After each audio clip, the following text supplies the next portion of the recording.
أسمو وأجتاز السماء جلالا، فأزيد أسراب الغيوم جمالا، وألون الدنيا بأجمل بسمة، وأكون للخير العميم مثالا. أسمو وأجتاز السماء جلالا، فأزيد أسراب الغيوم جمالا، وألون الدنيا بأجمل بسمة، وأكون للخير العميم مثالا.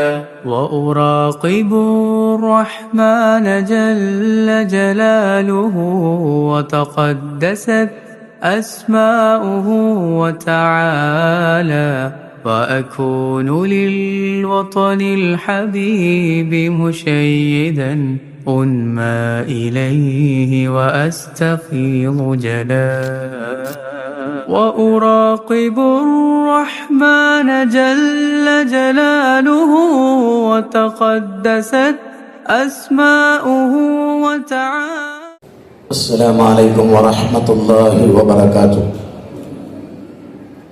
بسم الله الرحمن الرحيم. الحمد لله رب العالمين، والصلاة والسلام على رسوله الأمين وعلى آله وصحبه أجمعين، أما بعد. رب اشرح لي صدري ويسر لي أمري واحلل عقدة من لساني يفقهوا قولي.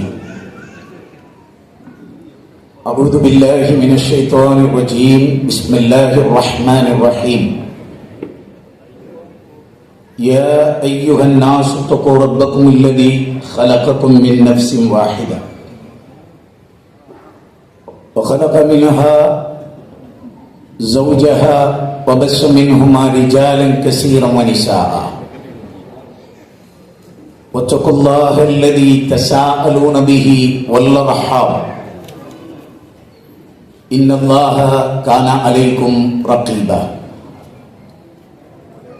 يا أيها الذين آمنوا اتقوا الله حق تقاته، ولا تموتن إلا وأنتم مسلمون. വളരെ വലിയ സന്തോഷത്തോടെ, ആഹ്ലാദത്തോടെ, അഭിമാനത്തോടെയാണ് ഈ മഹാസദസ്സിനെ നിറഞ്ഞ ഹൃദയത്തോടെ സ്വീകരിക്കുന്നത്. തിരുവനന്തപുരം ജില്ലയുടെ തസ്കിയ സമ്മേളനം വിച്ച് ഫാമിലിയോടെ, ഭാര്യയും ഭർത്താവും ഉമ്മയും ഉപ്പയും ജ്യേഷ്ഠനും സഹോദരനും ഇളാപ്പയും ഇളയമയും സുഹൃത്തുക്കളും അയൽവാസികളും പ്രവർത്തകരും എല്ലാം ഉൾക്കൊള്ളുന്ന ഒരു സദസ്സിലാണ് ഈ സമാപന പ്രഭാഷണം നടക്കേണ്ടത്. കർമ്മപഥത്തിൽ മുന്നേറുക നാം സ്വാഭാവികമായും വിഷയത്തോട് നീതി പുലർത്തി സംസാരിക്കുമ്പോൾ എന്താണ് കർമ്മപദം എന്ന് നിർവചിക്കേണ്ടതുണ്ടല്ലോ. ലോകം ഇന്ന് കാണുന്ന ഈ അവസ്ഥാവിശേഷത്തിലേക്കൊക്കെ എത്തിയത് ആളുകളുടെ പ്രവർത്തനം കൊണ്ട് തന്നെയാണ്. ഏറ്റവും കൂടുതൽ കഞ്ചാവ് വിൽക്കുന്ന ഒരു നാടായി നമ്മുടെ നാട് മാറുന്നുണ്ടെങ്കിൽ അതിന്റെ പിന്നിൽ കുറെ ആളുകൾ പ്രവർത്തിക്കുന്നുണ്ട്.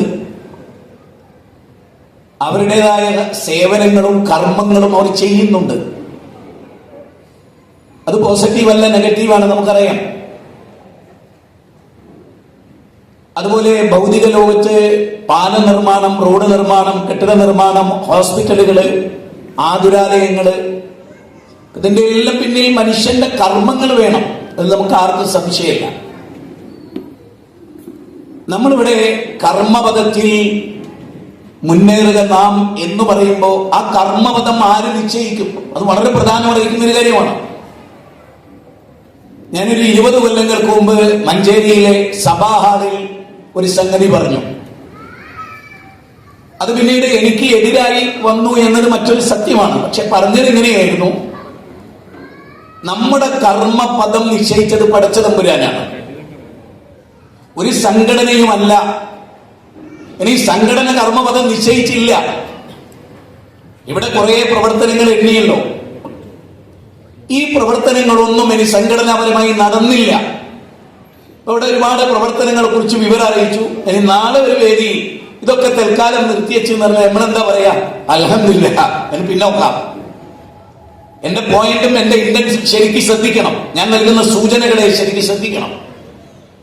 നമ്മുടെ കർമ്മപദം 1400 വർഷങ്ങൾക്ക് മുമ്പ് സമ്പൂർണമായി നിശ്ചയിച്ച ഒരു ഭരണഘടന നമ്മുടെ മുമ്പിലുണ്ട്. അതിനെ എളുപ്പമാക്കാനാണ് സംഘടനകൾ. ഒന്നുകൂടി കേട്ടോ, മനസ്സിലാക്കിക്കോ. അള്ളാഹു നിശ്ചയിച്ച കർമ്മപദം വ്യക്തമാണ്. അതിനെക്കുറിച്ചാണ് വിസ്ഡം ഇസ്ലാമിക് ഓർഗനൈസേഷൻ നിങ്ങളോട് പറയുന്നത്. അതിന്റെ പുറത്തുള്ള ഒരു അജണ്ട നമുക്ക് നിശ്ചയിക്കാനില്ല, നമ്മൾ നിശ്ചയിക്കുകയുമില്ല, നിശ്ചയിച്ചിട്ടുമില്ല.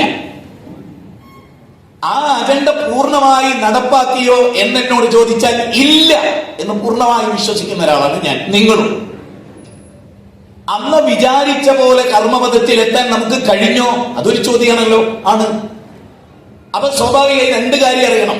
ഒന്ന്, അല്ല എന്തൊക്കെ പദ്ധതികളാണ് നമ്മളോട് പറഞ്ഞത്, എന്തെല്ലാം നിർവഹിക്കാനാണ് അള്ളാഹു നമ്മളോട് ആവശ്യപ്പെട്ടത്, നമ്മളെ എന്തിനു വേണ്ടിയാണ് സൃഷ്ടിച്ചത്, ഇതെല്ലാം അറിയണം.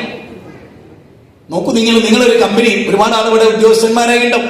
സർക്കാർ ആയാലും സർക്കാരേതര ജോലിയായിരുന്നാലും കമ്പനികളുടെ ജോലിയായിരുന്നാലും പ്രൈവറ്റ് ആയാലും അല്ലെങ്കിൽ സ്വന്തമായ ഒരു കടയിൽ ജോലി ചെയ്യുക, അല്ലെങ്കിൽ കുറെ തൊഴിലാളികൾ നിനക്ക് ഉണ്ടാവും, ടീച്ചേഴ്സ് ഉണ്ടാവും, എല്ലാവരും ഉണ്ടാവും. അവിടെയല്ല ടീച്ചറെ നിങ്ങളുടെ ഉത്തരവാദിത്തം ഇന്നതാണ്, അതിന് നിങ്ങൾക്ക് ഇത്ര ശമ്പളം ഉണ്ട് എന്നെല്ലാം പറയും. സ്വാഭാവികമായും അത് നിർവഹിക്കുമ്പോൾ അതിനോടൊപ്പം ആണ് നമ്മുടെ സംഘടനാ പ്രവർത്തനങ്ങളൊക്കെ. നിങ്ങൾക്കറിയാം, ഇവിടെ വന്ന ആദരണീയനായ ജനറൽ സെക്രട്ടറി സ്കൂൾ അധ്യാപകനാണ്. ഇവിടെ വന്ന പലരും കോളേജ് അധ്യാപകരാണ്, പല ജോലികൾ ചെയ്യുന്നവരാണ്. എന്നാൽ അവരുടെ കർമ്മപദം നിശ്ചയിക്കുന്നത് അവരെങ്ങനെയാണ്? അള്ള നിശ്ചയിച്ചതിനെതിരാകാതിരിക്കാൻ. അതുകൊണ്ടാണല്ലോ ടി കെ അഷ്റഫ് സാഹിബ് ഈ പല വൃത്തികേടുകളും സ്കൂൾ തലത്തിൽ തന്നെ നടപ്പാക്കിയപ്പോ അത് അള്ള നിശ്ചയിച്ച കർമ്മപദത്തിനെതിരായതുകൊണ്ടാണല്ലോ അദ്ദേഹം ശക്തമായി ഫേസ്ബുക്കിൽ അദ്ദേഹത്തിൻ്റെതായ കുറിപ്പുകൾ ഇട്ടതും ഒറ്റപ്പെട്ടതും പോരാടിയതും നമ്മൾ കൂടെ നിന്നതും. എന്തുകൊണ്ടാണ്? റഹ്മാനായ റബ്ബ് നിശ്ചയിച്ച അജണ്ടക്ക് പുറത്തു പോകരുതെന്നുള്ളതുകൊണ്ടാണ്. അതായത് അള്ള പറയുക, ഇത് അള്ള വെച്ച അതിർവരമ്പാണ്. ആ അതിർവരമ്പിനുള്ളിലാണ് നിങ്ങളുടെ കർമ്മപദം. അതിനപ്പുറത്തേക്ക് നിങ്ങൾ കടന്നു പോകാൻ പാടില്ല. ഇനി അള്ള പറയുന്നുണ്ട്, കുറെ ആളുകൾ കർമ്മം ചെയ്യുന്നുണ്ട്, കർമ്മം പൂർണ്ണമായി നിഷ്ഫലമാകും. എപ്പോ? ശിർക്ക് വന്നാൽ, കുഫ്ർ വന്നാൽ, പരലോക നിഷേധം വന്നാൽ, അള്ളാഹുവിനെ കുറിച്ച് തെറ്റുധാരണ വന്നാൽ, പ്രവാചകനെ കുറിച്ച് മോശമായി ചിന്തിച്ചാൽ, ആഖിറത്തിൽ അടിയുറച്ച് വിശ്വസിക്കാതിരുന്നാൽ. എന്നാൽ നിങ്ങൾ ആലോചിച്ച് നോക്ക്, ഇവിടെ പല ആളുകളും കൊടികെട്ടുന്നു, രാഷ്ട്രീയ പ്രവർത്തനം നടത്തുന്നു. ഈ രാജ്യം, ഈ സ്റ്റേറ്റ് ഭരിക്കുന്നത് മതം വേണ്ട എന്ന് വിശ്വസിക്കുന്ന ഒരു പ്രസ്ഥാനമാണ്. എന്റെ വിഷയം നിങ്ങൾ ശരിക്കും ശ്രദ്ധിച്ചോ. അവർ പ്രവർത്തിക്കുന്നില്ലേ? ഉണ്ട്. പാർട്ടി വളർത്തുന്നില്ലേ? ഉണ്ട്. അധ്വാനിക്കുന്നില്ലേ? ഉണ്ട്. അവരിൽ രക്തസാക്ഷികളില്ലേ? ഉണ്ട്. ബദറിൽ മരിച്ചവരും അവരും ഒരേപോലെയാവോ? കേരളത്തിൽ മുസ്ലിങ്ങൾ എന്നൊരു രാഷ്ട്രീയ പ്രസ്ഥാനമുണ്ട്. ആ പ്രസ്ഥാനത്തിന്റെ അജണ്ടക്കനുസരിച്ച് ജീവിച്ചൊരുത്തം മരിച്ചവൻ ഷഹീദാവോ? ഞാൻ പറയുന്നത് കർമ്മപദം ആര് നിശ്ചയിക്കണം? ഇത് വളരെ പ്രധാനമായ കാര്യമാണ്. അള്ള നിശ്ചയിക്കാത്ത ഒരു കർമ്മപദത്തിൽ ജീവിച്ചാൽ എന്താ ഉണ്ടാവുക? അങ്ങനെ ഞാൻ തുടക്കത്തിൽ പറയുന്നത് കേട്ടോളൂ. അള്ളാഹുവിന്റെ ഗ്രന്ഥം ഇന്ന് ശനിയാഴ്ചയാണ്, ഇന്നലെ വെള്ളിയാഴ്ചയായിരുന്നു. വെള്ളിയാഴ്ച ഓതുന്ന അധ്യായമാണ് 18-ാം അധ്യായം സൂറത്ത് ഖാഫ്. അതിന്റെ 103, 104, 105 വചനം മനസ്സിരുത്തി ഇന്ന് കേട്ട് അൽഹംദുലില്ലാഹ് നിറഞ്ഞ ഒരു സദസ്സിലാണ് നമ്മളുള്ളത്. ഈ വികാരം ഉൾക്കൊണ്ടുകൊണ്ട് വേണം നമുക്ക് ഇവിടുന്ന് പിരിയാൻ. ഇവിടെ പ്രഖ്യാപിച്ച എല്ലാ പദ്ധതികളും വിജയിപ്പിക്കാൻ ആകാശത്തിൽ നിന്ന് ഇനിയൊരു പ്രവാചകനെ അല്ല അയക്കില്ല. അല്ലെങ്കിൽ പൈസയുമായി ബാഗുമായി മലക്കുകൾ അല്ല അയക്കില്ല. നമ്മൾ മാത്രം നിർവഹിക്കേണ്ടതാണ്. സാമ്പത്തികം വളരെ പ്രധാനമാണ്. ഇവിടെ നടന്ന ഒട്ടുമിക്ക പദ്ധതികളും കോടികളുടെ പദ്ധതികളാണ്. പള്ളി വേണം, അറബി കോളേജ് വേണം, വനിതാ കോളേജ് വേണം, ദാറുൽ നിലനിൽക്കണം, നമ്മൾ എടുത്ത പ്രദേശങ്ങളിൽ ദഅവാ സെന്റർ ഉണ്ടാവണം, നമുക്ക് സ്വന്തമായി ജില്ലക്കൊരു ആസ്ഥാനം ഉണ്ടാകണം. ഇതെല്ലാം ഉണ്ടാകണമെങ്കിൽ എന്ത് വേണം? കാര്യബോധം ഉണ്ടാകണം. നരകത്തിന്റെ വേദനാജനകമായ ശിക്ഷയിൽ നിന്ന് നിങ്ങളെ രക്ഷപ്പെടുത്തുന്ന ഒരു കച്ചവടം ഞാൻ പറഞ്ഞു തരട്ടെയോ? അല്ലാഹു ചോദിക്കുന്നു, യാ അയ്യുഹല്ലദീന ആമനൂ ഹൽ അദുല്ലുകും അലാ തിജാറത്തിൻ തുൻജീകും മിൻ അദാബിൻ അലീം തുഅ്മിനൂന ബില്ലാഹി വറസൂലിഹി വതുജാഹിദൂന ഫീ സബീലില്ലാഹി ബിഅംവാലികും വഅൻഫുസികും വഅൻഫുസികും ഇന്നല്ലാഹ ഇസ്തറാ മിനൽ മുഅ്മിനീന അൻഫുസഹും വഅംവാലഹും ബിഅന്ന ലഹുമുൽ ജന്ന. സൂറത്ത് തൗബ 111, സൂറത്ത് സഫ് 61-ാം അധ്യായം 9-10 വചനം. വേദനാജനകമായ നരകശിക്ഷയിൽ നിന്ന് നിങ്ങളെ രക്ഷപ്പെടുത്തുന്ന രണ്ട് കച്ചവടം: ഒന്ന്, ഈമാൻ ഉണ്ടാകണം; രണ്ട്, ഇത്തിബാഉർ റസൂൽ ഉണ്ടാകണം; മൂന്ന്, ഇത് രണ്ടും ഉണ്ടായിട്ട് നിങ്ങളുടെ ശരീരവും ധനവും അവർ രണ്ടുപേരും പഠിപ്പിച്ച മാർഗത്തിലാവണം ജീവിക്കേണ്ടത്. എങ്കിൽ നരകശിക്ഷയിൽ നിങ്ങൾക്ക് മോചനമുണ്ട് എന്നാണ്. അതിന് പുറത്തോട്ട് പോയാലോ, റസൂലിനെ ധിക്കരിച്ചാലോ, അള്ളാഹുവിന്റെ ഗ്രന്ഥത്തെ നിഷേധിച്ചാലോ, യുക്തിവാദ സ്വഭാവം ഉണ്ടായാലോ, നിസ്കരിക്കുമ്പോഴും യുക്തിവാദം, നോമ്പ് നോൽക്കുമ്പോഴും യുക്തിവാദം, പർദ്ദ ധരിക്കാതിരിക്കാൻ യുക്തിവാദം, നല്ലൊരു ഡ്രസ്സ് ധരിക്കാൻ പറയുമ്പോ നാ പിന്നെ വേറെ കല്യാണം കഴിച്ചോളി എന്ന് പറയാം. ഇങ്ങനെ തുടങ്ങി എല്ലാ അർത്ഥത്തിലുമുള്ള സ്ത്രീകളുടെയും പുരുഷന്മാരുടെയും മനസ്സിൽ കയറിയ നീച ചിന്തകൾക്ക് വിരാമമിടാനും കൂടിയാണ് ഈ പ്രോഗ്രാമിൽ കർമ്മപദത്തിൽ നാം വളരെ മുന്നോട്ട് പോകണമെങ്കിൽ കർമ്മപദം നിശ്ചയിക്കപ്പെടണം. കുൽ ഹൽ നുനബ്ബിയുകും ബിൽ അഖ്സരീന അഅമാല അല്ലദീന ളല്ല സയ്യുഹും ഫിൽ ഹയാത്തിദ് ദുനിയ വഹും യഹ്സബൂന അന്നഹും യുഹ്സിനൂന സുനഅ ഉലൈക അല്ലദീന കഫറു ബിആയാതി റബ്ബിഹിം വലിഖാഇഹി ഫഹബിതത് അഅമാലഹും ഫലാ നുഖീമു ലഹു യൗമൽ ഖിയാമത്തി വസ്ന. ഈ ആയത്ത് ഓർത്തുകൊണ്ടല്ലാതെ ഈ വിഷയത്തിന്റെ പൂർണ്ണതയിലേക്ക് എത്താൻ കഴിയില്ല. ഈ വിഷയം 18-ാം അധ്യായം 103, 104, 105 സൂറത്ത് കഹ്ഫിൽ 110 വചനങ്ങളാ. അതിലെ 103, 104, 105 അർത്ഥഗർഭമാണ്, സാരസമ്പൂർണമാണ്, ചിന്തോദ്ദീപകമാണ്, പരിവർത്തനാത്മകമാണ് എന്നാണ് ഞാൻ പറയുന്നത്. എന്താ അർത്ഥം കേട്ടോളൂ. നബിയെ, ദുനിയാവിൽ ഐഹിക ജീവിതത്തിൽ കർമ്മങ്ങൾ, നോക്കൂ, സത്കർമ്മം എന്നല്ല, കർമ്മങ്ങൾ, പ്രവൃത്തികൾ, അധ്വാനങ്ങൾ, കഠിനാധ്വാനം. ഇവിടെ ഏത് മതസമൂഹത്തിൽപ്പെട്ടവരും യുക്തിവാദിയും അവരുടെ കുടുംബത്തെ പോലെ കഠിനാധ്വാനം ചെയ്യില്ലേ? നെറ്റിത്തടത്തിൽ വേർക്കണില്ലേ? വിശ്രമം അറിയാതെ അധ്വാനിച്ചില്ലേ? ഇന്ത്യയുടെ സ്വാതന്ത്ര്യത്തിന് വേണ്ടി പടപൊരുതിയില്ലേ? ഇന്നും ലോകത്ത് പല പടപൊരുതലുകൾ നടക്കണില്ലേ? ബിസിനസ് സാമ്രാജ്യം കെട്ടിപ്പടുക്കുന്നതിനിടയിൽ പീഡിപ്പിക്കപ്പെട്ട ആത്മഹത്യ ചെയ്തില്ലേ? എന്നൊരാൾ വെടിവെച്ച് മരിച്ചില്ലേ? വലിയൊരു കോടീശ്വരൻ. ഇതിന്റെ ഒക്കെ നടുവിൽ നിന്നുകൊണ്ട് അല്ലാഹു നമ്മളോട് പറയാൻ, നബിയെ നഷ്ടപ്പെട്ട ആളുകളെ കുറിച്ച് ഞാൻ പറഞ്ഞു തരട്ടെയോ? വലിയ നഷ്ടം സംഭവിച്ചവരാരാ നബിയെ? അവർ ദുനിയാവിൽ അല്ലദീന ളല്ല സയ്യുഹും ഫിൽ ഹയാത്തിദ് ദുനിയ, ഈ ദുനിയാവിൽ ഞങ്ങൾ ചെയ്യുന്നതൊക്കെ നല്ല കാര്യമാണ് എന്ന് വിചാരിക്കുന്നവർ.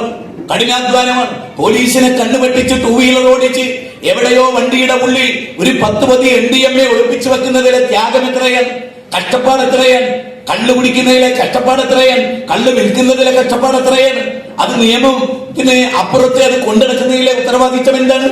എല്ലല്ലേ, പിടിച്ചു പറയില്ലേ, കൊള്ളയില്ലേ, രാഷ്ട്രീയമില്ലേ, എല്ലാ അധ്വാനല്ലേ? ഇവിടെ വ്യത്യസ്ത മുസ്ലിം സംഘടനകൾ പ്രവർത്തിക്കുന്നില്ലേ? എല്ലാവരുടെ പ്രവർത്തനവും ഒരേപോലെ സ്വീകരിക്കപ്പെടുമെന്ന് നിങ്ങൾ വിചാരിക്കുന്നോ?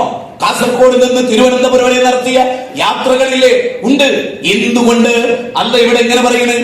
നബിയെ, ദുനിയാവിൽ നന്നായിട്ട് പ്രവർത്തിച്ചവരുണ്ട്, നെറ്റിത്തരത്തിൽ വേർത്തവരുണ്ട്, കഠിനാധ്വാനം ചെയ്തവരുണ്ടെന്ന് മാത്രമല്ല, ആ പ്രവൃത്തി ചെയ്യുമ്പോൾ ഭയങ്കര സംതൃപ്തിയാ. എല്ലാവരെക്കാളും മെച്ചപ്പെട്ട ഞങ്ങളാണ് വിചാരിച്ചത്. എല്ലാരും വിചാരിക്കുന്നത്, നിങ്ങളും ഞാനും വിചാരിക്കുന്നത്. പക്ഷെ ഉറപ്പുവരുത്താൻ ഒരു മാനദണ്ഡം ഉണ്ടാകണം. എന്നിട്ട് പറഞ്ഞു നബിയെ, അല്ലദീന ളല്ല സയ്യുഹും ഫിൽ ഹയാത്തിദ് ദുനിയ, ദുനിയാവിലെ പ്രയത്നങ്ങൾ നഷ്ടപ്പെട്ടു പോയ ആളുകളാണവർ. പ്രയത്നിച്ചിട്ടില്ല എന്നല്ല പറയുന്നില്ല, അധ്വാനിച്ചിട്ടില്ല എന്നല്ല പറയുന്നില്ല. അതുകൊണ്ടാണ് ഹല്ലതാക ഹദീസുൽ ഖാശിയ വജൂഹു യൗമൈദിൻ ഖാശിയ ആമിലത്തുൻ നാസിബ തസ്ലാ നാറൻ ഹമിയ തസ്ലാ നാറൻ ഹമിയ. എന്താ പറയുന്നത്? നെറ്റിത്തടത്തിൽ വിയർപ്പുണ്ട്, അധ്വാനമുണ്ട്, പക്ഷെ നഷ്ടപ്പെട്ട അധ്വാനമാവുള്ളത്. കുട്ടികൾക്ക് വേണ്ടി ജീവിച്ചത് വെറുതെയായി, ഭാര്യയ്ക്ക് വേണ്ടി ജീവിച്ചത് വെറുതെയായി, നാട്ടിൽ പ്രശ്നങ്ങൾ ഉണ്ടാക്കിയത് വെറുതെയായി, രാവിലെ എഴുന്നേറ്റ് പോയത് വെറുതെയായി, രാത്രി വരെ അധ്വാനിച്ചത് വെറുതെയായി, ജീവിതത്തിന്റെ 60 കൊല്ലം ബാത്തിലായി പോയി. എന്താ കാരണം? എന്താ കാരണം? ഗൗരവമായി ആലോചിക്കണം. ജീവിതത്തിൽ ഏതോ ഒരു നിമിഷത്തിൽ ഒരു മൊയ്തീശയെ രക്ഷിക്കണേ എന്നങ്ങ് പറഞ്ഞുപോയി, ഒരു ശിർക്കിന്റെ വരി ഉച്ചരിച്ചു പോയി. അത് പിന്നീട് പശ്ചാത്തപിച്ചില്ല. ആ വിശ്വാസവുമായി ജീവിച്ചങ്ങ് മരിച്ച്. അല്ല എന്താ പറയുന്നത്? നബിയേ വലഖദ് ഊഹിയ ഇലൈക വഇലല്ലദീന മിൻ ഖബ്ലിക ലഇൻ അശ്റക്ത ലഅമലുക ലഇൻ അശ്റക്ത ലഅഹ്ബതന്ന അമലുക. സകല അമലും സകല കർമ്മങ്ങളും പൊളിഞ്ഞുപോയി. കർമ്മപഥത്തിൽ നാം മുന്നോട്ട് നീങ്ങുമ്പോൾ ആ കർമ്മപഥം എന്താവണം? ആ കർമ്മത്തിന്റെ ബേസ് ഏത് വിശ്വാസത്തെ ബേസ് ചെയ്ത് രൂപപ്പെടണം? ഏത് വിശ്വാസം ഉണ്ടായിരിക്കണം? ഏത് വിശ്വാസം ഉണ്ടായിക്കൂടാ? നബി സല്ലല്ലാഹു അലൈഹി വസല്ലം മൂത്താപ്പ മറുഭാഗത്തുണ്ടല്ലോ, യാ അമ്മി ഖുൽ ലാ ഇലാഹ ഇല്ലല്ലാഹ് എന്ന് പറയുമ്പോ ഏതോ ഒരു വിശ്വാസത്തിന് വേണ്ടി ജീവിച്ച മൂത്താപ്പയത്, അവരുടെ നേതാവാത്. ആ നേതാവ് അവിടെ കർമ്മപഥത്തിലായിരുന്നു, അത് ശിർക്കിലായിരുന്നു, കുഫറിലായിരുന്നു. അദ്ദേഹത്തിന്റെ കൂടെ ഉണ്ടായിരുന്ന അബൂജഹലിന്റെ വിശ്വാസം എന്താ? മുഹമ്മദ് നബി പഴച്ച ആളാണ്. അതുകൊണ്ട് തന്നെ ബദറിൽ പോകുമ്പോഴുള്ള പ്രാർത്ഥന എന്താ? അല്ലാഹുവേ ഹാദൽ ബൈത്തുട, ഈ ബൈത്തിന്റെ നാഥ, രണ്ട് വിഭാഗം ഇവിടെ ഏറ്റുമുട്ടുകയാണ്. ഒന്ന് നിന്റെ പക്ഷം, അത് ഞങ്ങൾ. രണ്ട് മറുഭാഗം പുത്തൻവാദി. അങ്ങനെയായിരുന്നു പാടിയത്. പക്ഷേ പുത്തൻവാദി എന്ന് ആരെ കുറിച്ചു വിളിച്ചുവോ അവരെ അല്ലാഹു സ്വീകരിക്കുകയും പാരമ്പര്യവാദം ആരുന്നയിച്ചുവോ ശിർക്ക് ചെയ്തുവോ ലഹബത്തുന്ന അമലു, ചെയ്തത് മുഴുവനും അവർ ഹജ്ജ് ചെയ്തിരുന്നു. ലബ്ബൈക അല്ലാഹുമ്മ ലബ്ബൈക, അവർ ഹജ്ജ് ചെയ്തു വന്നിരുന്നു. പാഴായി പോയില്ലേ? നഷ്ടപ്പെട്ടു പോയില്ലേ? ഇല്ലേ? മഹാനായ 950 വർഷം നൂഹ് അലൈഹിസ്സലാം പ്രവർത്തിച്ചില്ലേ? ഉണ്ട്. അദ്ദേഹത്തിന്റെ സ്വീകരിക്കപ്പെട്ടില്ലേ? ഉണ്ട്. അദ്ദേഹത്തിന്റെ കൂടെ കിടന്ന് കിടപ്പറ പങ്കുവെച്ച് അതിലൊരു കുഞ്ഞു ജനിച്ച് ഗർഭപാത്രത്തിൽ വളർത്തിയ ഉമ്മയും ആ ഗർഭപാത്രത്തിൽ വളർന്ന മകനും സത്യനിഷേധികളായി മരിച്ച് വെള്ളത്തിൽ മുങ്ങി മരിച്ചില്ലേ? അവർ നാളെ നരകത്തിലല്ലേ? ഒരേ വീട്ടിൽ നരകത്തിലും ഒരേ വീട്ടിൽ സ്വർഗത്തിലും. സത്യമല്ലേ? നിങ്ങൾ ആലോചിക്ക്, ചിന്തിക്ക്. ഗൗരവമായിട്ടല്ലാതെ ഈ സദസ്സിൽ നിങ്ങൾ പിരിഞ്ഞു പോകാൻ പാടില്ല. എന്തുകൊണ്ടെന്നാൽ തമാശയായ ഒരു നിമിഷം പോലും വിശ്വാസികളെ നമുക്ക് ജീവിക്കാൻ എങ്ങനെ സാധ്യമാകും? നമ്മളോട് പറഞ്ഞിട്ടാണോ നമ്മൾ ഇവിടെ വന്നത്? നമ്മളോട് പറഞ്ഞിട്ടാണോ നമ്മുടെ മുഖം ഇങ്ങനെയായത്? നമ്മളോട് പറഞ്ഞിട്ടാണോ നമ്മുടെ നടത്തം ഈ രൂപമായത്? നമ്മളോട് പറഞ്ഞിട്ടാണോ ശരീരത്തിന്റെ നിറമിതായത്? ഒന്നുമല്ല. അതുപോലെ നമ്മളോട് പറയാതെ, നമ്മൾ അറിയാതെ, നമ്മൾ ചിന്തിക്കാതെ ഈ ലോകത്ത് നിന്ന് വിട പറച്ചിൽ, അതൊരു 2 വീലറിന്റെ രൂപത്തിലാകാം, ടിപ്പർ ലോറിയുടെ അല്ലെങ്കിൽ ട്രെയിനിലെ യാത്രയിലാകാം, അല്ലെങ്കിൽ പുതപ്പ് മൂടി കിടക്കുമ്പോഴാകാം. വമാ തദ്രി നഫ്സും മാദാ തക്സിബു ഗദൻ വമാ തദ്രി നഫ്സും ബിഅയ്യി അർളിൻ തമൂത്. നാളെ എന്ത് സംഭവിക്കും അറിഞ്ഞുകൂടാ. എവിടെ വെച്ച് മരിക്കും അറിഞ്ഞുകൂടാ. എങ്ങനെ മരിക്കും അറിഞ്ഞുകൂടാ. എല്ലാരും മരിക്കുന്നുറപ്പാണ്. ലാ യസ്തഖിറൂന സാഅ വലാ യസ്തഖ്ദിമൂൻ. 16-ാം അധ്യായം 61-ാമത്തെ വചനം. ടൈമായാൽ പിന്നെ കുട്ടികളല്ലേ? ഞാനൊക്കെ വിചാരിക്കും, വല്ലാഹി 11 മക്കളുടെ മേൽനോട്ടമുള്ള ഒരാളെന്ന നിലയിൽ ഞാൻ പലപ്പോഴും വിചാരിക്കും, പഠിച്ചവരെ, എന്നോട് പലപ്പോഴും ഞാൻ എന്റെ ചെറിയ കുട്ടികളെ കൊണ്ടുപോകുമ്പോ ആളുകൾ ചോദിക്കും, മോളതാണല്ലേ, പേരക്കുട്ടികളല്ലേ? അപ്പൊ ഞാൻ ചിരിച്ചുകൊണ്ട് പറയും, എന്റെ മുത്തായത്, എന്റെ മോനായത്, എന്റെ കുഞ്ഞായത്. നിങ്ങൾക്ക് ഇത്ര പ്രായം തരാൻ നിങ്ങൾ വിചാരിച്ച് പേരക്കുട്ടിയായിരിക്കും. അപ്പൊ എന്തേ എനിക്കുണ്ടാവുന്ന ടെൻഷൻ? ഈ കുട്ടി വളരുന്നത് കാണാൻ ഞാനുണ്ടാകുമോ? അവനൊരു ആവശ്യമുള്ളപ്പോൾ അവന്റെ ഒപ്പുണ്ടാകുമോ? അവൻ നേരത്തെ അനാഥനായി പോകുമോ? കാരണം എന്താ? അല്ലാഹ് പറഞ്ഞിട്ടില്ല എപ്പോ വിളിക്കുമെന്ന്, എവിടെ വെച്ച് വിളിക്കുമെന്ന്. ഞാൻ കഴിഞ്ഞ ദിവസം എന്റെ പ്രിയ സുഹൃത്തുമായി, തിരുവനന്തപുരത്തെ എന്റെ സുഹൃത്തുമായി, കുട്ടികൾ സ്കൂളിൽ ഉണ്ടാക്കുന്ന കലാപങ്ങളുമായി, തല്ലുമായി, വയനാട്ടിൽ നടന്ന ആ കുട്ടിയെ മർദ്ദിച്ചതുമായി ബന്ധപ്പെട്ടപ്പോ എന്റെ സുഹൃത്ത് പറഞ്ഞു, എനിക്കുമുണ്ട് അങ്ങനെ ഒരു മകൻ. അവനെ കുറിച്ച് ഓർക്കുമ്പോഴൊക്കെയും എനിക്കിത് കാണുമ്പോൾ കരച്ചിൽ വരും. സ്വാഭാവികമാണ്. നമ്മുടെ മക്കളെ, നമ്മുടെ കുടുംബത്തെ, ഉറ്റവരെ, ഉടയവരെ എല്ലാവരെയും വിട്ടൊരു യാത്ര, അനന്തമായ യാത്ര, മടക്കമില്ലാത്ത യാത്ര. ആ യാത്രയെ കുറിച്ചാണ് യഥാർത്ഥത്തിൽ നമ്മൾ ഇവിടെ ചിന്തിക്കേണ്ടത്. അല്ലാഹ് നൽകിയ ഒരായുസ്, ഓർമ്മ വെച്ചത് മുതലുള്ള കാലയളവ്, അതിലെ യൗവനം, അതിനെക്കുറിച്ച് ചോദ്യമുണ്ട്. അല്ലാഹ് പറയാൻ, ഒരിക്കലും ഒരു ആദമിന്റെ മകന്റെ കാൽ അത് മുന്നോട്ട് വെക്കാനാവില്ല. കദമ ഇബ്നു ആദം, ആദമിന്റെ മകന്റെ കാലുകൾ. എന്തിനെ കുറിച്ച് ചോദ്യമില്ലാതെ, 5 കാര്യങ്ങളെ കുറിച്ച് ചോദ്യമില്ലാതെ. അതേ, നിന്റെ ആയുസ് എന്തിനു വേണ്ടി, നിന്റെ ആരോഗ്യം എന്തിനു വേണ്ടി, നിന്റെ യൗവനം എന്തിനു വേണ്ടി, നിന്റെ ജ്ഞാനം എന്തിനു വേണ്ടി, ഇങ്ങനെ തുടങ്ങി ഓരോ വിഷയത്തിലുമുള്ള ചോദ്യങ്ങളുണ്ട്. ആ ചോദ്യങ്ങൾ കടന്നു പോകാതെ പ്രിയപ്പെട്ടവരെ, ജീവിതത്തെ തമാശയായി, ട്രോളുകളായി, കോമഡികളായി കാണുന്നുവെങ്കിൽ അറിയണം, നഷ്ടപ്പെട്ടു പോയ ടൈം അത്രയും നഷ്ടമായിരുന്നു എന്നറിയണം. അതെ, യാ അയ്യുഹല്ലദീന ആമനൂ ലാ തുൽഹികും അംവാലുകും വലാ ഔലാദുകും അൻ ദിക്രില്ലാഹ് വമൻ യഫ്അൽ ദാലിക ഫൗലായിക ഹുമുൽ ഖാസിറൂൻ. അല്ലാഹു പറയാൻ ഫൗലായിക ഹുമുൽ ഖാസിറൂൻ. മക്കൾക്ക് വേണ്ടി മാത്രം ജീവിച്ചു, അപ്പൊ നിസ്കാരം മറന്നുപോയി. മക്കളെ കൊഞ്ചിച്ച് വീട്ടിലിരുന്നു, അപ്പൊ ഫർള് നഷ്ടപ്പെട്ടു പോയി. മക്കൾക്ക് വേണ്ടി അവരുടെ കൂടെ പോയി, അപ്പോൾ ഫർള് പലതും നഷ്ടപ്പെട്ടു പോയി. ഫൗലായിക ഹുമുൽ ഖാസിറൂൻ, നഷ്ടക്കാരായി. അവിടെ രണ്ട് കാര്യങ്ങൾ. 105-ാമത്തെ വചനം 18-ാം അധ്യായം. ഉലൈക അല്ലദീന കഫറു ബിആയാതി റബ്ബിഹിം വലിഖാഇഹി. ഈ രണ്ട് പോയിന്റ് എടുത്തോ. ഒന്ന്, നിഷേധിച്ചു അല്ലാഹുവിന്റെ ആയത്തുകളെ, ഖുർആനിനെ പരിഹസിച്ചു. പരിഹസിക്കുന്നവരുടെ എണ്ണം കൂടി വരുന്ന ഒരു കാലഘട്ടത്തിലൂടെയാണ് നമ്മൾ കടന്നു പോകുന്നത്. തനിക്ക് ജന്മം നൽകി, തന്നെ പാലൂട്ടി, തന്നെ ഗർഭം ധരിച്ചു, തന്നെ വളർത്തി ആളാക്കി, തന്നെ സ്കൂളിൽ പഠിപ്പിച്ചു, തന്നെ ഡോക്ടർ വരെ ആക്കി, ആ ഉമ്മയെ കുറിച്ച് സെക്സ് കലർന്ന വർത്തമാനം പറയുന്ന മക്കളില്ലാതിരിക്കാൻ തീർച്ചയായും നമ്മുടെ കർമ്മപദം നിരീക്ഷിക്കണം. ഞാൻ എന്ത് ചെയ്യണം? എന്റെ റബ്ബ് പറഞ്ഞിട്ടുണ്ട്, വൈലാ ഫറഗ്ത ഫൻസബ് വൈലാ റബ്ബിക ഫർഹബ്. ഒരു പണി കഴിഞ്ഞാൽ വേറൊരു പണി. കർമ്മ നൈരന്തര്യത്തിന്റെ ലോകം നിങ്ങൾക്കറിയുമോ?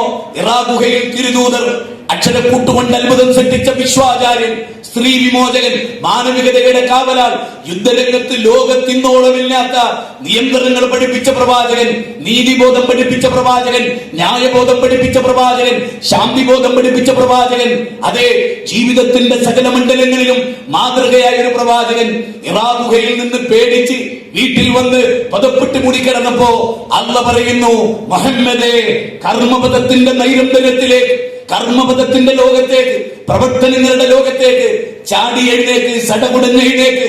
ആലസ്യത്തിന്റെ മൂടുപടങ്ങളിൽ നിന്ന് കർമ്മനൈരന്തര്യത്തിന്റെ ലോകത്തേക്ക് ചാടി എഴുന്നേക്ക്. യാ അയ്യുഹൽ മുസമ്മിൽ ഖുമിൽ ലൈല ഇല്ലാ ഖലീല നിസ്ഫു അവ ഇൻകുസ് മിൻഹു ഖലീല ഔ സിദ് അലൈഹി വറതിൽ ഖുർആന തർതീല. യാ അയ്യുഹൽ മുദ്ദസിർ ഖും ഫഅൻദിർ വറബ്ബക ഫകബ്ബിർ വസിയാബക ഫതഹീർ. രണ്ട് രൂപം. ഒന്ന്, എഴുന്നേക്ക്, രാത്രി നിസ്കരിക്ക്, റബ്ബിനോട് കാര്യം പറ, മനുഷ്യത റബ്ബിന്റെ മുമ്പിൽ തുറന്നു വെക്ക്. എല്ലാവരും ഉറങ്ങുന്ന പോലെ കൂർക്കം വലിച്ചുറങ്ങല്ലേ. എഴുന്നേറ്റുകൊണ്ട് നിസ്കരിക്കുക. വല്ലദീന യബീതുന ലിറബ്ബിഹിം സുജ്ജദൻ വഖിയാമ. സൂറത്ത് ഫുർഖാൻ 65-66 വചനം വ്യക്തമാണ്. അങ്ങനെ പഠിപ്പിക്കപ്പെട്ടു. എന്നിട്ട് പറഞ്ഞു, കർമ്മ പദത്തിലേക്ക് ഇറങ്ങ്, അള്ളാഹുവിനെ പറ്റി പറഞ്ഞു കൊടുക്ക്, നല്ല ഡ്രസ് ഇട്ടിട്ട് ജനങ്ങളുടെ പോയി പ്രസംഗിക്ക് എന്ന് സൂറത്ത് മുദ്ദസ്സിർ 74-ാം അധ്യായം 1 മുതൽ 4 വരെയുള്ള വചനം. സൂറത്ത് മുസമ്മിൽ 73-ാം അധ്യായം 1 മുതൽ 5 വരെയുള്ള വചനം. ഇവിടെയൊക്കെ പറഞ്ഞത് എഴുന്നേറ്റ്. ഇവിടെ ജീവിതം ഇങ്ങനെ തള്ളി നീക്കാനല്ല, ടൈം പോക്കാനല്ല. തബാറക്കല്ലദീ ജഅല ഫിസ്സമാഇ ബുറൂജ വജഅല ഫീഹാ സിറാജൻ വഖമറൻ മുനീറ വഹുവല്ലദീ ജഅലൽ ലൈല വന്നഹാറ ഖിൽഫത്തൻ ലിമൻ നറാദ അൻ യദ്ദക്കറ ഔ അറാദ ശുകൂറാ. സൂറത്ത് ഫുർഖാൻ 61-62 അല്ലാഹു പറയുന്നത് എന്തറിയോ? കാലചക്രം അതിന്റെ അനുസ്യൂതമായ പ്രവാഹം നിർവഹിക്കും. കാലം മുന്നോട്ട് പോകും. സൂര്യനും ചന്ദ്രനും മാറി മാറി ഉദിച്ചുയരും. അതെ, രാവും പകലും മാറി വരും. എന്നിട്ട് പറയാണ്, നന്ദിയുള്ളവരായിട്ട് നിങ്ങളുടെ ജീവിതം മുഴുവനും നന്ദിയുള്ളവരായിട്ട് നിങ്ങൾക്ക് ജീവിക്കാം. നന്ദി കെട്ടിട്ടാണോ? അങ്ങനെയും നിങ്ങൾക്ക് ജീവിക്കാം. പക്ഷേ നിങ്ങളെല്ലാവരും എന്നിലേക്കാണ് മടങ്ങുന്നത്. ഇലല്ലാഹി മർജൂകും ജമീഅ ഫഉനബ്ബിഉകും ബിമാ കുൻതും തഅമലൂൻ. നന്ദി കെട്ടവരെയും നിങ്ങളെയും ഒന്നിച്ച് റബ്ബിന്റെ കോടതിയിൽ കൊണ്ടുവരും. അവിടെ ഹിസാബുണ്ട്, വിചാരണയുണ്ട്, അവിടെ കൈകടിക്കേണ്ടി വരും. യൗമ യഉല്ലു ളാലിം അലാ യദൈ യഖൂലു യാ ലൈതനി ഇത്തഖദതു മഅ റസൂലി സബീല യാ വൈലതാ ലൈതനി ലം അത്തഖദു ഫുലാനൻ ഖലീല ലഖദ് അളല്ലനി അനിൻ ദിക്ർ. എന്താ അർത്ഥം? ഇന്ന് രാവിലെ മുതൽ ആയത്തിന്റെ അർത്ഥം പറയുന്നത്, രാവിലെ മുതൽ വൈകുന്നേരം വരെ ഉത്ബോധനം വന്നു കിട്ടി. 5 പ്രഭാഷണങ്ങൾക്ക് പിറകെ 6ാമത്തെ സമാപന പ്രസംഗത്തിലാണ് ഞാനും നിങ്ങളും ഉള്ളത്. അതെ, അവിടെ പറയും, ലഖദ് അളല്ലനി അനിൻ ദിക്ർ. എനിക്ക് ഉത്ബോധനം കിട്ടിയിരുന്നു, പക്ഷേ മഗ്‌രിബിന് ഈ ഓഡിറ്റോറിയത്തിൽ നിന്ന് പിരിഞ്ഞ് വീട്ടിലെത്തി, നാട്ടിലെത്തി, നാളെയായി മറ്റന്നാളായി. പിന്നെ ഞാൻ യുക്തിവാദത്തിലേക്ക് പോയി, തോന്നിയാസത്തിലേക്ക് പോയി, പെണ്ണിനെ സേവിക്കുന്നതിലേക്ക് പോയി, തോന്നിയാസത്തിന്റെ പിന്നാലെ പോയി എന്നാണോ നമ്മൾ പറയുന്നത്? എന്റെ കൂട്ടുകാരൻ ചീത്ത കൂട്ടുകെട്ടായിരുന്നു എനിക്ക്, അതുകൊണ്ട് ഞാൻ നരകത്തിൽ പോയി. സ്വർഗത്തിന്റെ കിലുകാർ, നരകക്കാര് നോക്കി ചോദിക്കുന്ന ഒരു ചോദ്യമുണ്ട്. എന്താണ്? ഫീ ജന്നാതി യതശാഅലൂൻ അനിൽ മുജ്രിമീൻ മാ സലഖകും ഫീ സഖർ ഖാലൂ ലൻ നകുന മിനൽ മുസല്ലീൻ വലൻ നകുന നുതഇമുൽ മിസ്കീൻ ഫകുന്നാ നഖുദു മഅൽ ഖായിലീൻ ഫകുന്നാ നുകദ്ദിബു ബിയൗമിദ്ദീൻ. സൂറത്ത് സൂറത്ത് മുദ്ദസ്സിറാൻ 39 മുതൽ 47 വരെയുള്ള വചനമാണ്. അതിലെന്താ ചോദിക്കുന്നത്? സ്വർഗക്കാര് നരകക്കാരോട് ചോദിക്കാൻ, അല്ല മാ സലക്കക്കും ഫീ സഖർ, എന്റെ നരകത്ത് പോയത്? ഇത്താത്തമാരെ, ഉമ്മമാരെ, അനുജത്തിമാരെ, സുഹൃത്തുക്കളെ, എന്റെ പ്രിയപ്പെട്ടവരെ, എന്താ ചോദ്യം? എന്തേ നിങ്ങൾ നരകത്ത് പോയത്? നിങ്ങൾ എന്താ നരകത്ത് പോയത്? ഞങ്ങൾ നിസ്കരിക്കുമായിരുന്നില്ല കൃത്യമായിട്ട്. ഞങ്ങൾ പാവപ്പെട്ടവർക്ക് ഭക്ഷണം കൊടുക്കൽ കർമ്മപഥത്തിലെ ഗംഭീരമാണ്. അല്ലെ, അനാഥകളെ,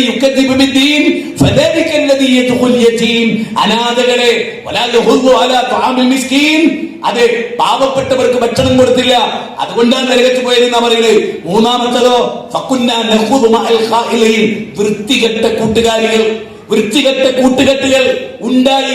SLCക്ക് പോയപ്പോ, ഡിഗ്രിക്ക് പോയപ്പോ, +2 പോയപ്പോ കമ്പനികളൊക്കെ മോശമായി പോയി. ഞാൻ എല്ലാവരോടും ഒന്ന് പറഞ്ഞോട്ടെ, 6 പെൺകുട്ടികളുണ്ട്. ഞാൻ എന്റെ മക്കളോട് ആരാ കൂട്ടുകാര്? കൂട്ടുകാരനാണോ കൂട്ടുകാരിയാണോ? അന്തപ്പ അങ്ങനെ ചോദിക്കണ്? അല്ല, അറിയാൻ വേണ്ടി ചോദിച്ചപ്പോടെ അവരൊക്കെ വിളിച്ചു. അടുത്ത ആഴ്ച ഞായറാഴ്ചത്തേക്ക് ഭക്ഷണത്തിന് വിളിച്ചോ. നിനക്ക് ഏറ്റവും ഇഷ്ടപ്പെട്ട കൂട്ടുകാരികളെ, ഏറ്റവും ഇഷ്ടപ്പെട്ട കൂട്ടുകാരെ അവർ ചോദിച്ചാൽ എന്തിനപ്പ? ഒന്നുമില്ലെന്ന് പരിചയപ്പെടാം. നിങ്ങൾ തെരഞ്ഞെടുത്ത കൂട്ടുകാരെ വാപ്പാക്ക് ഇഷ്ടാവുമെന്ന് നോക്കാനാണ്. ശരിക്കും ചിന്തിച്ചോളട്ടോ. ഞാൻ വേറൊന്ന് ക്ഷമിക്കണം കേട്ടോ, ഇവിടെ വെച്ചിട്ട് കള്ളത്തരം അറിയുന്ന പരിപാടിയില്ല. നിങ്ങൾ ഇങ്ങനെ കിട്ടാൻ എനിക്ക് ഇഷ്ടമല്ല. നിങ്ങൾ എല്ലാവരും ഇങ്ങനെ ആക്കണം കേട്ടോ. പരിപാടി കഴിയുമ്പോ ഇങ്ങനെ. അപ്പോഴേ ഞാൻ നബീന്റെ കൂടെ ഉള്ളൂ. കാരണം പ്രവാചകന്മാർക്ക് ഇത് വളരെ കുറവായിരുന്നു. ഇത് എല്ലാവർക്കും ഇപ്പൊ ആഗ്രഹം തരുമോ? എല്ലാ സംഘടനകളും ഇത് ഒരു -പോയിന്റ് ഒരു പ്രബോധകനെ പറ്റി പറഞ്ഞാൽ അപ്പോഴേക്ക് ഡൗണായി പോയി. വരരുത്, പാടില്ല. ശ്രദ്ധിച്ചോ. അപ്പൊ മക്കളിച്ച് എന്തിനാണ്? ഒന്ന് നിങ്ങൾക്ക് പറ്റിയ കൂട്ടുകാരാണോ എന്ന് അറിയാനാണ്. അവര് ഗേറ്റ് കടന്ന് വരുമ്പോൾ തന്നെ അറിയാം ഇത് പറ്റിയതാണോ പറ്റാത്തതാണോ. പെൺകുട്ടികളെ വരുന്നെങ്കിൽ ചിലപ്പോൾ കുത്തിയിട്ടിട്ടും ചായം വെച്ചിട്ടൊക്കെ ആയിരിക്കും വരിക. ടൈറ്റ് ജീൻസ് ഒക്കെ ഇട്ട് 300 കീറലൊക്കെ ഉണ്ടാവും. അങ്ങനത്തെ കമ്പനിയാണ് ഇത്. ഇന്നത്തോടുകൂടി അവസാനിച്ച് ഈ ചോറോടുകൂടി ഇവിടെ തീർന്ന്. ഞാനിത് പ്രസംഗിച്ചു വേറൊരു സ്ഥലത്ത്. അപ്പൊ ട്രോളന്മാരിറങ്ങി സോഷ്യൽ മീഡിയ പോയിടോട് നിന്ന് എന്റെ മക്കളെ കാര്യത്തിൽ നിങ്ങൾക്ക് ആ ജാഗ്രത എനിക്കല്ലേ വേണ്ട. ഞാൻ തീറ്റിപ്പോറ്റി എന്റെ ബീജത്തിൽ പറഞ്ഞ എന്റെ കുട്ടി എന്താകാൻ തീരുമാനിക്കുന്ന നാട്ടുകാരാ? ഓന്റെ ഇഷ്ടത്തിനൊത്തെ എന്റെ മക്കൾക്ക് കമ്പനി വേണോ വേണ്ടേ തീരുമാനിക്കണത്? ഈ ഇരിക്കുന്ന രക്ഷിതാക്കളോടാൻ പറയുന്നത്, നിങ്ങളുടെ ജീവിതത്തിൽ ചെയ്തിട്ടുണ്ടോ? നിങ്ങളുടെ നിങ്ങളുടെ മക്കളുടെ കൂട്ടുകാരാരാം? ഓരോ സ്വഭാവം എന്താ? ഓരോ കൂടെ കൂട്ടിയിട്ടുണ്ടോ? വേണ്ട, അവരെയും കൂടെ കൂട്ടി നിങ്ങളൊരു യാത്ര പോയി നോക്ക്. അപ്പൊ അറിയാം എന്റെ മോള് തെരഞ്ഞെടുത്ത കൂട്ടുകാരി നന്നോ നന്നില്ലേ. മോളെ ഭാവി ആ ഒറ്റ യാത്രയിൽ അറിയാം. ഒരൊറ്റ യാത്രയിൽ അത് പഠിക്കൽ ബാധ്യത നമുക്കുണ്ട്. എല്ലാവരും പറയും മക്കൾക്ക് വേണ്ടിയാ ജീവിക്കണത്. നുണയാണ്. മക്കൾക്ക് വേണ്ടിയാ നമുക്കുള്ളത് ഒരു നുണയാണ്. മക്കൾക്ക് വേണ്ടി ജീവിക്കുന്നവർ മക്കളുടെ കൂടെ ജീവിക്കാൻ സമയം കണ്ടെത്തണം. മക്കളെ കൂടെ തീരെ ഉണ്ടാവില്ല. ഒരു കാര്യത്തിലും ഒന്നിനും ഉണ്ടാവില്ല.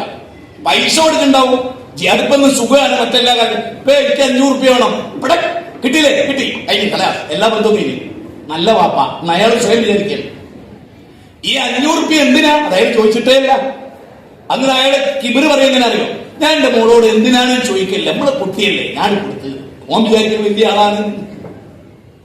അവന്റെ ധാരണ എന്താണ്? ഞാൻ വലിയ ആളാണ്. ഈ പൊട്ടനാ, ഈ കിഴങ്ങനാ, ഒന്നിനും കൊള്ളാത്ത വാപ്പയാ.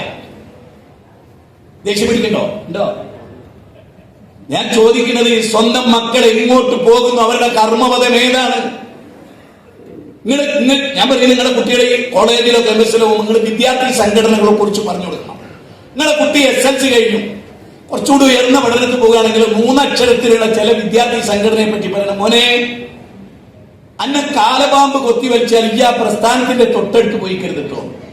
ആ കൂട്ടത്തിൽപ്പെട്ടോന്റെ തൊട്ടടുത്ത് പോലും പോയിക്കരുത്. വിഷാണ്, കാറ്റെട്ടിയാൽ മതി, അപ്പയ്ക്ക് കേടുന്ന് യുക്തിവാദി. ലിബറൽ ആയിപ്പോ പിന്നെ നിനക്ക് പെണ്ണിനോടല്ല കല്യാണം കഴിക്കാൻ തോന്നുക, ആണിനോടാണ്. അതുപോലെ പോസ്റ്ററിൽ അങ്ങനെയാണ് ക്യാമ്പസിന്റെ ഫ്രണ്ടിൽ. നിഷേധിക്കാൻ കഴിയോ? ആര് പറഞ്ഞു കൊടുക്കണം? എന്റെ കൂട്ടരെ, ഇബ്രാഹിം നബി ഇന്നെ പോലാണോ? അല്ലല്ലോ. ഇബ്രാഹിം നബിയുടെ കാര്യം പറഞ്ഞാൽ പിന്നെ നിങ്ങൾ എന്തിനു കുരിശിലേക്കണം? ഇബ്രാഹിം നബിക്ക് 2 മക്കളുണ്ടായിരുന്നു. രണ്ടാളും ഇവിടെ വിളിച്ചെത്തി. തൊട്ടടുത്ത് പെച്ചിന്റെ കുട്ടികൾ ഇങ്ങോട്ട് വാ, നൂറല്ല, പെച്ചിന്റെ കുട്ടികൾ ഇങ്ങോട്ട് വാ. രണ്ടാളെയും തൊട്ടടുത്ത് നിർത്തി. മുജാഹിദ് ബാദ്ശേരി വെറുതെ പറയല്ല. 2-ാം അധ്യായം 132 എടുത്തു വയ്ക്കണം മൊബൈൽ. ഇപ്പൊ തന്നെ എന്നിട്ട് സ്വയം നോക്കി വെക്കും. എന്നിട്ട് ചോദിക്കണം, മക്കളെ, വിശേഷപ്പെട്ട ഒരു ദർശനമായ ഇസ്ലാം നിങ്ങൾക്ക് അള്ളാഹ് തെരഞ്ഞെടുത്ത് തന്നിട്ടുണ്ട്. മക്കളെ, ഇതേനേക്കാൾ വിശേഷപ്പെട്ടൊന്ന് വേറുണ്ട് നിങ്ങൾക്ക് തോന്നുന്നുണ്ടോ? അതുകൊണ്ട് തന്നെ നിങ്ങൾ ബാപ്പ സ്വീകരിച്ച ഈ ലൈനിൽ നിങ്ങൾ ഉറച്ചു നിൽക്കുവോ? ബാപ്പാക്കത് അറിയണം. ഇബ്രാഹിം നബി പറയണം ബാപ്പാക്കത് അറിയണം. എന്നിട്ട് ആ ആയത്ത് അവസാനിക്കണം എങ്ങനെ അറിയോ? ഫലാ തമൂതുന്ന ഇല്ലാ വഅൻതും മുസ്ലിമൂൻ. എന്റെ പൊന്ന് ആ കുട്ടികളെ, നിങ്ങൾ മുസ്ലിങ്ങളായിട്ടല്ലാതെ മരിക്കല്ലേ. അതിനർത്ഥം എന്താ? നിങ്ങൾ പോകുന്നിടത്തും, ഞാനില്ലാത്തപ്പോഴും നിങ്ങൾ പഠിക്കുന്നിടത്തും നിങ്ങളെ ചെങ്ങായിമാരൊക്കെ എത്തുമ്പോ ഇസ്ലാം അല്ലാത്ത പലതും നിങ്ങളെ തലച്ചോറിലേക്ക് കുത്തിക്കേറ്റാൻ നോക്കും. അപ്പോഴൊക്കെയും ബാപ്പാൻ നിങ്ങൾ ഓർത്തോളും. ഞാൻ ചോദിക്കട്ടെ, ഈ വചനം ഇങ്ങനല്ലാതെ ഞാൻ എങ്ങനാ പറയേണ്ടത്? പറ. യാ ബുനയ്യ, എന്റെ പൊന്നുമോനെ, ശിർക്ക് ചെയ്യില്ല മോനെ. ഇന്ന ശിർക ലദുൽമുൻ നദീം. അതാര് പറഞ്ഞതാ? നമ്മളെന്താ പറയാറിയോ? നമ്മൾ പറയാലോ. ഇപ്പൊ ഞാനാണ് ചിലപ്പോ എന്റെ ഒരു മോളെ ഉപദേശിക്കണം. ഞാൻ ആരിസ്ക, ഞാനാണേ മുജാഹിദാണേ, എന്റെ മോനെ എന്റെ മോളൊന്ന് ഉപദേശിക്കണം. എന്നിട്ട് ആരിസ്ക അവിടെ നിന്ന് ഇങ്ങോട്ട് വിളിക്കുക, മുജാഹിദേ ഞാനാണേ ആരിസാണ് എന്റെ മോളെ ഇച്ചൊന്ന് ഉപദേശിക്കണം. ഞാൻ പറയുന്നു ഞങ്ങൾ രണ്ടാളും കേങ്ങന്മാരാ. അതെന്താ? സ്വന്തം മോളെ ഉപദേശിക്കാൻ പറ്റുന്ന നാട്ടുകാർ ഉപദേശിച്ച് ഇങ്ങനെ നടക്കുക. എല്ലാവർക്കും കൗൺസിലിംഗ്. ആര്? നമ്മൾ ഓരോരുത്തരും. ഞാൻ ആ ഫീൽഡിലുള്ള ഒരാളാ. ഒരുപാട് ആയിരക്കണക്കിന് കുടുംബങ്ങൾ ഈ ജീവിതത്തിനിടയിൽ വിളിച്ചിട്ടുണ്ട്.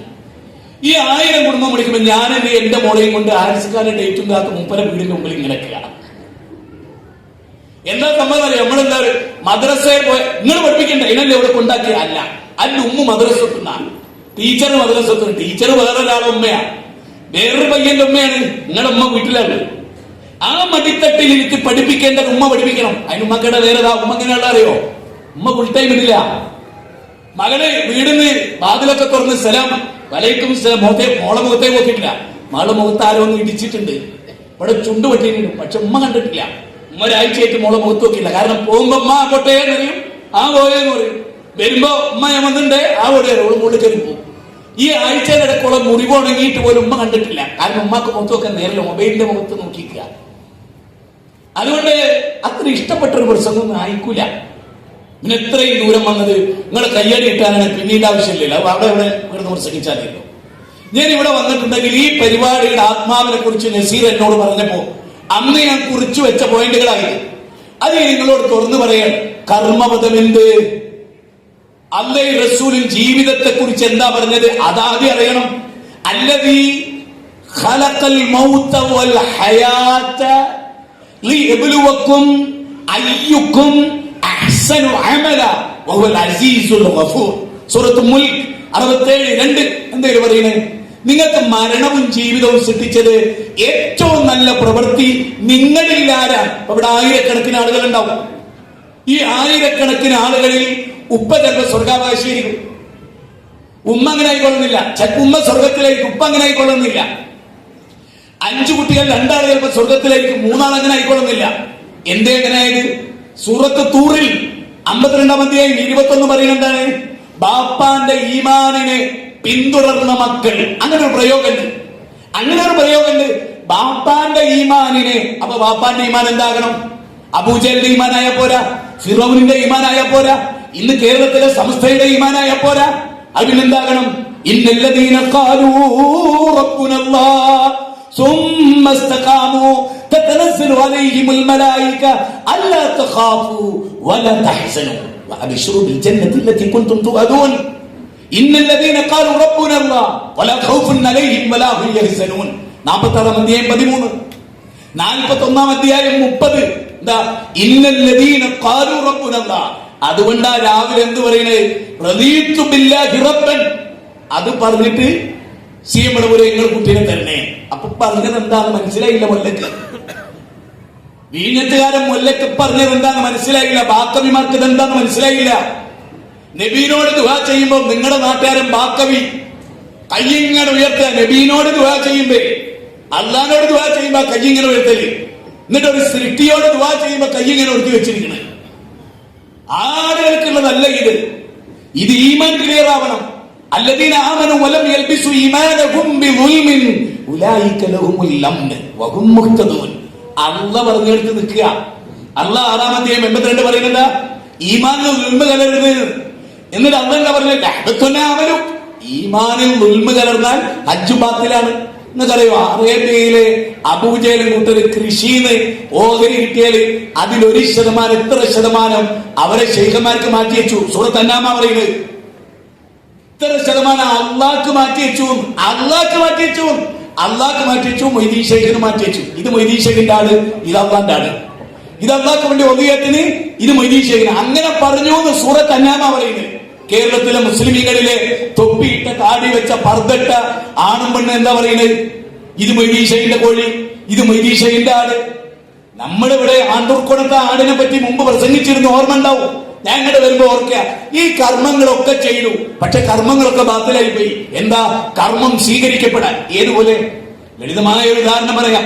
നമ്മൾ തിരുവനന്തപുരം എയർപോർട്ട് പോയി, ഭാര്യയുണ്ട്, ഭർത്താവുണ്ട്, 3 മക്കളുണ്ട്. എല്ലാവരുടെ കയ്യിലും രേഖകളും കാര്യങ്ങളും ഒക്കെ ഉണ്ട്. എയർപോർട്ടിന്റെ അടുത്തെത്തി, 4 ആളെ പാസ്പോർട്ട് കണ്ടു, 5-ാമത്തെ ആളെ പാസ്പോർട്ട് ഇല്ല. ഒരാളുടെ പാസ്പോർട്ട് ഇല്ല. ഏതായാലും നിങ്ങൾക്ക് 4 ആക്കുണ്ടല്ലോ, സാരല്ല, പൊയ്ക്കോട്ടെ എന്ന് എയർപോർട്ടിലേക്ക് പോ. പറഞ്ഞേക്കോ? ഇല്ല. അപ്പൊ പിന്നെ 4 ആളും പാസ്പോർട്ട് ഉള്ളവര് ഇതിനെ ഒഴിവാക്കാൻ പറ്റൂലെങ്കിൽ ആ പാസ്പോർട്ട് ഉള്ളവന് എന്ത് വേണം? പാസ്പോർട്ട് ഇല്ലാത്തവനെ പോലെ മടങ്ങി പോരണം. പക്ഷെ പരലോകത്ത് അങ്ങനെയല്ല. 4 ആൾക്ക് പാസ്പോർട്ട് ഉണ്ട്, ഒരാൾക്കില്ല. അങ്ങോട്ട് പോകാൻ പറ്റില്ല, ഇങ്ങോട്ട് തിരിച്ചു പോരുമില്ല. അതതിന്റെ പ്രത്യേകത. അപ്പൊ എന്ത് വേണം? വീട്ടിലെല്ലാവർക്കും ഇതുണ്ടാവണം. സ്വർഗത്തിന്റെ വാതിൽ തുറക്കാനുള്ള തൗഹീദിന്റെ താക്കോലില്ലേ, അതിന്റെ പല്ലുകളില്ലേ? എന്താ അള്ളാന്റെ റസൂൽ പറഞ്ഞേ? എല്ലാ പൂട്ട് തുറക്കാനും എല്ലാ താക്കോലും പറ്റൂല. ആ പൂട്ടിന്റെ ഉള്ളിൽ ചില അച്ചുകളുണ്ട്, അതിനനുയോജ്യമായ പല്ലുകൾ വേണം. എന്തിന്? താക്കോലിന്. ലാ ഇലാഹ ഇല്ലല്ലാഹ് യാതൊന്ന് താക്കോല് കൊണ്ടല്ലാതെ സ്വർഗത്തിന്റെ വാതിൽ തുറക്കാൻ പറ്റുമോ? ഈ ഇരിക്കുന്ന സഹോദരിമാരോട് ചോദിക്കാൻ, നിങ്ങളുടെയൊക്കെ വീട്ടിലെല്ലാരെയും വിശ്വാസം തൗഹീദാണോ? ആണോ? നിങ്ങളുടെ കുട്ടി എന്താ? ഞാനൊരു ഉദാഹരണം പറയാം. സ്ത്രീകളുമായി ബന്ധപ്പെട്ട് എനിക്ക് നോട്ട് അങ്ങോട്ടേ പറയാം. ഞാൻ ചോദിക്കുന്നു, സുമയ്യയെ പോലെ, സുമയ്യ എന്തിനാ മരിച്ചത്? തൗഹീദിന് വേണ്ടിയാണ്. എന്തിനാ സഫിയ അടി കിട്ടിയത്? തൗഹീദിന് വേണ്ടിയാണ്. എന്തിനാ അവരെ നിരത്തിട്ട് വലിച്ചത്? തൗഹീദിന് വേണ്ടിയാണ്. എന്തിനാ അവരെ ഒളിവിൽ താമസിക്കേണ്ടി വന്നത്? തൗഹീദിന് വേണ്ടിയാണ്. എന്തിനാ ഖദീജത്തുൽ കുബ്ര അങ്ങനെ പ്രയാസപ്പെടേണ്ടി വന്നത്? തൗഹീദിന് വേണ്ടിയാണ്. എന്തിനാ ആസിയ ബീവിക്ക് തല്ല് കിട്ടിയത്? എന്തിനാ അവരുടെ ശരീരത്തിൽ ചോര വന്നത്? റബ്ബി ബിനിനെ ഇന്തൊക്കെ ബൈത്തം ഫിൽ ജന്ന എന്നവർ പറഞ്ഞത് തൗഹീദിന് വേണ്ടിയാണ്. നിങ്ങളൊക്കെയോ? ഒരു തല്ല് അല്ലാഹുവിന്റെ ദീനിന് വേണ്ടി കിട്ടിയിട്ടുണ്ടോ? എന്നോട് ചിലപ്പോൾ ചെല്ലി വിളിച്ചു പറയും, നിങ്ങൾ ആ പ്രസംഗത്തിന്റെ ചൂട്ടില് ആളുകൾ കുറിച്ച കുറിപ്പ് കണ്ടോ? എന്തെല്ലാം തെറിയണക്കാവ്, ചെവി അടക്കം ബ്രഷ് ഇട്ട് കയറി. ഞാൻ പറയും, ഇത് എനിക്ക് തിരിയല്ലോ. ഓരോ തെറി കേൾക്കുമ്പോ ഒരു പാപം കൊഴിഞ്ഞു പോകുന്നു. നിങ്ങൾ എന്താ മനസ്സിലാക്കി? ഇത്ര വലിയൊരു തൗഫീക്ക് വേറെ ആയിട്ടുണ്ടോ? ഓരോ തെറി കിട്ടുമ്പോഴും ഓരോ പാപം കൊഴിഞ്ഞു. അതുകൊണ്ട് നാട്ടുകാർ നമുക്ക് ഏറ്റവും പറ്റിയ തെറ്റുകളിലൊന്നറിയാം. നമ്മൾ പല കർമ്മവും ചെയ്യിക്കാൻ തടസ്സമാകുന്ന ഒരു കാര്യം അറിയോ? അവർ എന്ത് വിചാരിക്കും, ഇവർ എന്ത് വിചാരിക്കും. കഴിഞ്ഞ ദിവസം ഒരാൾ എനിക്കൊരു തൗഹീദി പ്രസംഗം എഴുതി തന്നു.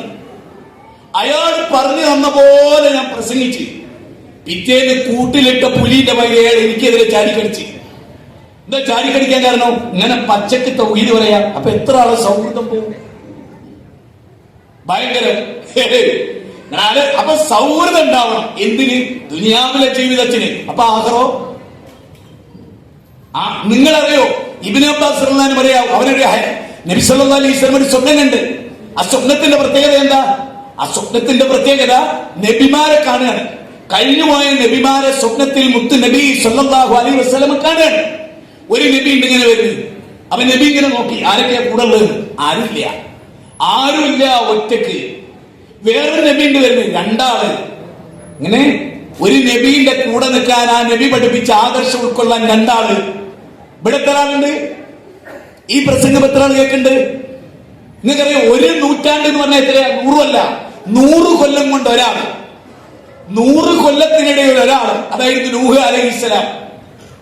100 കൊല്ലം കൊണ്ട്.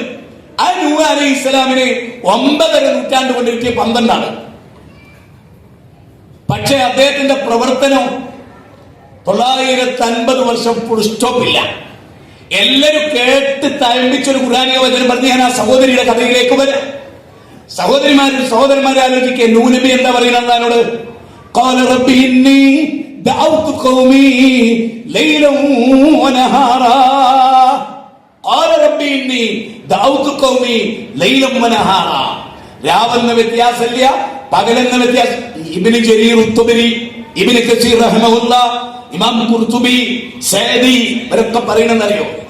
20ലധികം തവണയൊക്കെ ഇരുന്നത്ര നൂഹ് നബി ഒരാളെ ചെന്ന് കാണുക. ഈ വന്ന ആളുകൾ ഇവിടെ എത്ര കുറച്ച് അധ്വാനിക്കണ്ടേ? ഒരുപാട് പുതിയ ആളുകൾ ഇതിൽ മെമ്പർഷിപ്പ് എടുത്തവരും ഉണ്ടാവുന്നില്ലേ?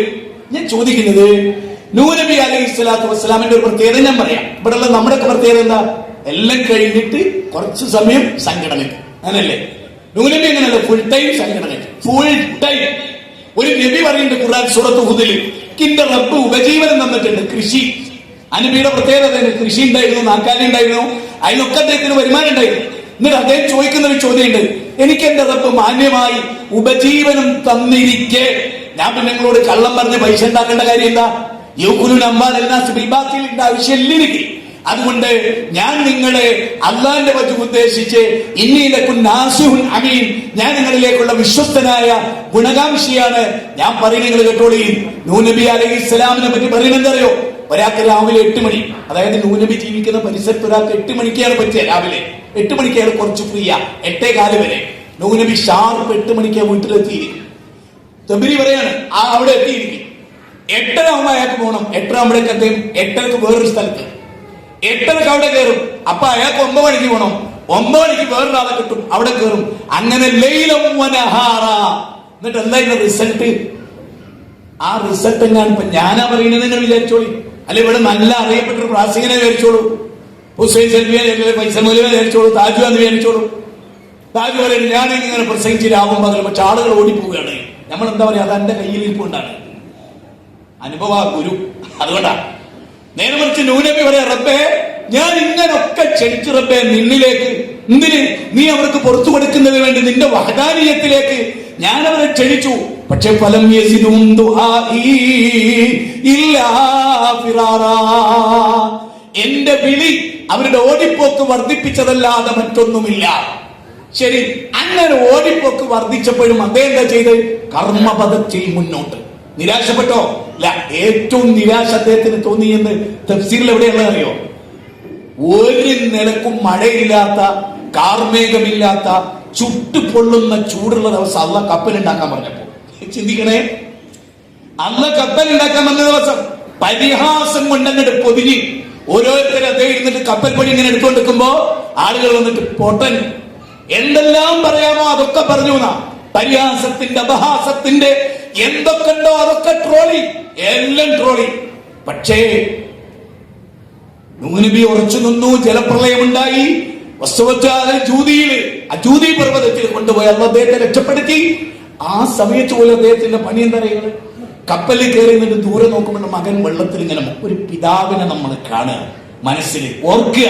എന്താ ഒരു മകൻ വെള്ളത്തിൽ പറയും, മോനെ കേറിക്കോ, ഫിർഖത്തുന്നാദിയുടെ കപ്പലിൽ കയറിക്കോ മോനെ, ഈ കപ്പലിൽ കയറിക്കോ കുട്ടി. എന്നിട്ട് അള്ളാനോട് അദ്ദേഹം തർക്കിക്കാമോ? അള്ളാനോട് എന്താ പറയണറിയോ? നാഥാ എന്റെ അഖിലകാരെ രക്ഷപ്പെടുത്തുമെന്ന് നീ പറഞ്ഞിട്ടില്ലേ നാഥാ? അപ്പ ചോദിക്കുന്ന ഒരു ചോദ്യമുണ്ട്. അതാണ് എന്റെ വിഷയത്തിന്റെ ആദ്യ ഭാഗം. ഞാൻ അങ്ങനെ തുടങ്ങി. എന്താ അവൻ ചോദിക്കുന്ന ഒരു ചോദ്യമുണ്ട്, ആര് പറഞ്ഞു അവൻ നിന്റെ അഖിലകാരനാണെന്ന്? അവൻ നിന്റെ അഖിലകാരനല്ല.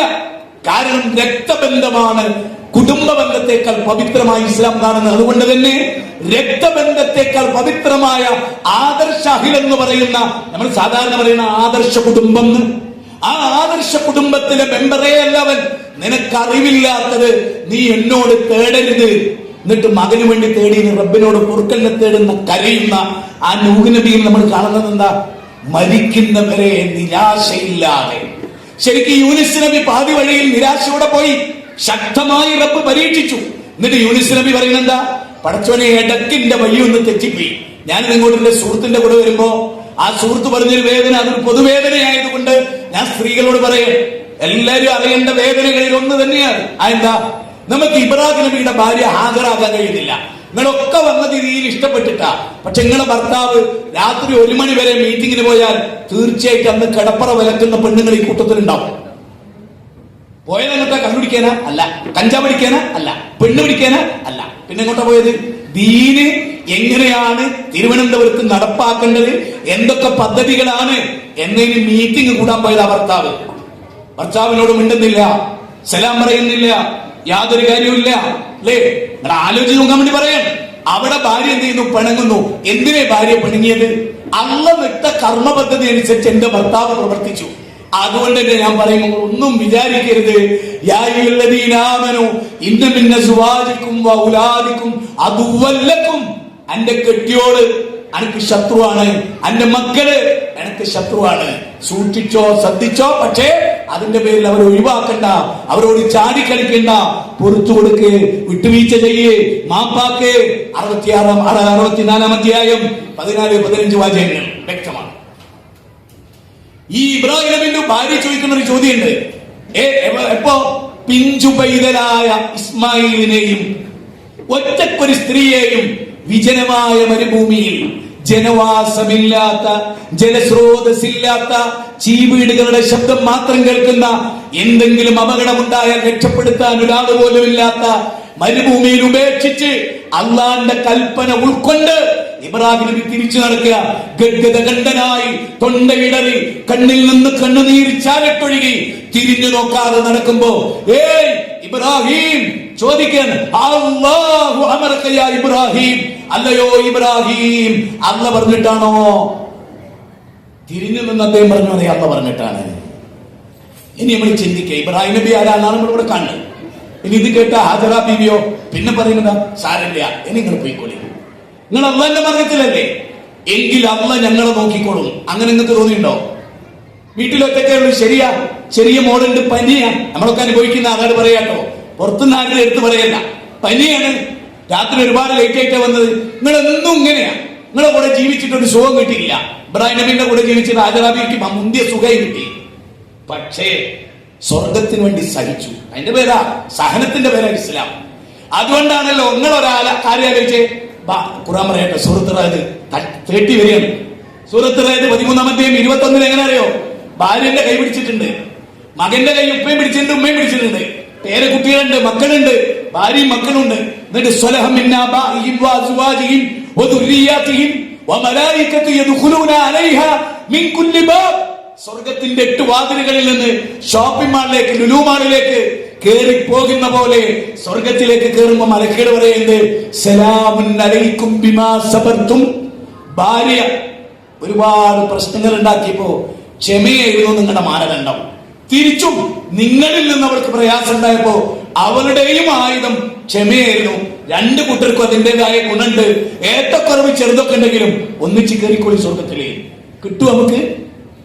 സൂറത്ത് ഏതാണ്? കിട്ടുമോ? ഇതെന്നാണ് സൂറത്ത് തൂറിലും പറയുന്നത്. പക്ഷെ വീട് നന്നാകണം, നാട് നന്നാകണം. ഇനി നിങ്ങൾ ആലോചിച്ചു, റസൂലുള്ളാഹി സ്വല്ലല്ലാഹി അലൈഹി വസല്ലം മദീനത്തെ പള്ളിയിൽ ഇങ്ങനെ ഇരിക്കുകയാണ്.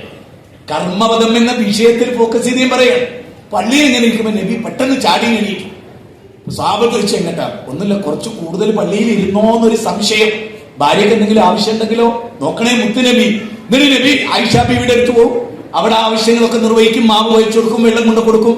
എനിക്ക് ഏറ്റവും ഇഷ്ടം മരുഭൂമിയിൽ വിറക് ശേഖരിക്കലായിരുന്നു. കാരണം അതിനോട് പ്രാരാബ്ദം ഒരു പണി വേറില്ല. ഭാര്യക്ക് വിറക് ശേഖരിച്ചു കൊണ്ട് കൊടുക്കുക. അങ്ങനെ ഒരു ഇപ്പൊ റീൽസ് ഒക്കെ കണ്ടില്ലേ നിങ്ങൾ?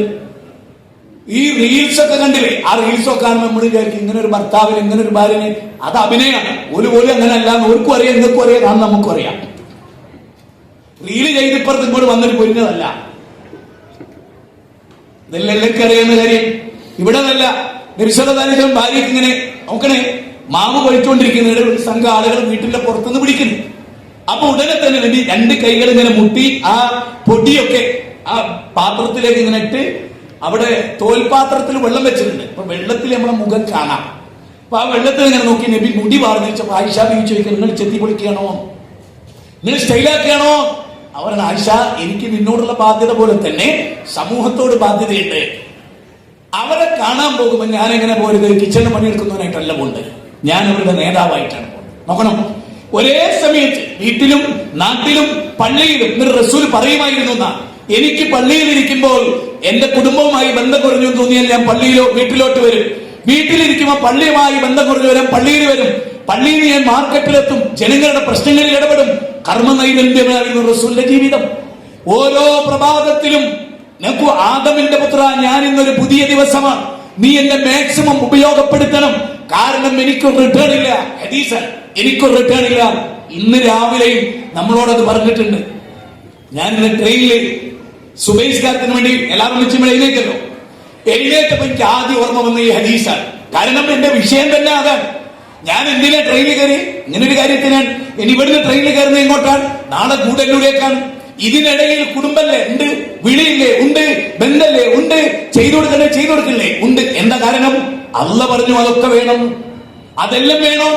പാപ്പാനുള്ള ബന്ധം വേണം, ഉമ്മാനോട് വേണം, എല്ലാം വേണം. എല്ലാം നിർവഹിച്ചവരാണ് പ്രവാചകന്മാർ, എല്ലാം നിർവഹിച്ചവരാണ് സഹാബത്ത്, എല്ലാം നിർവഹിച്ചവരാണ് താബീകൾ.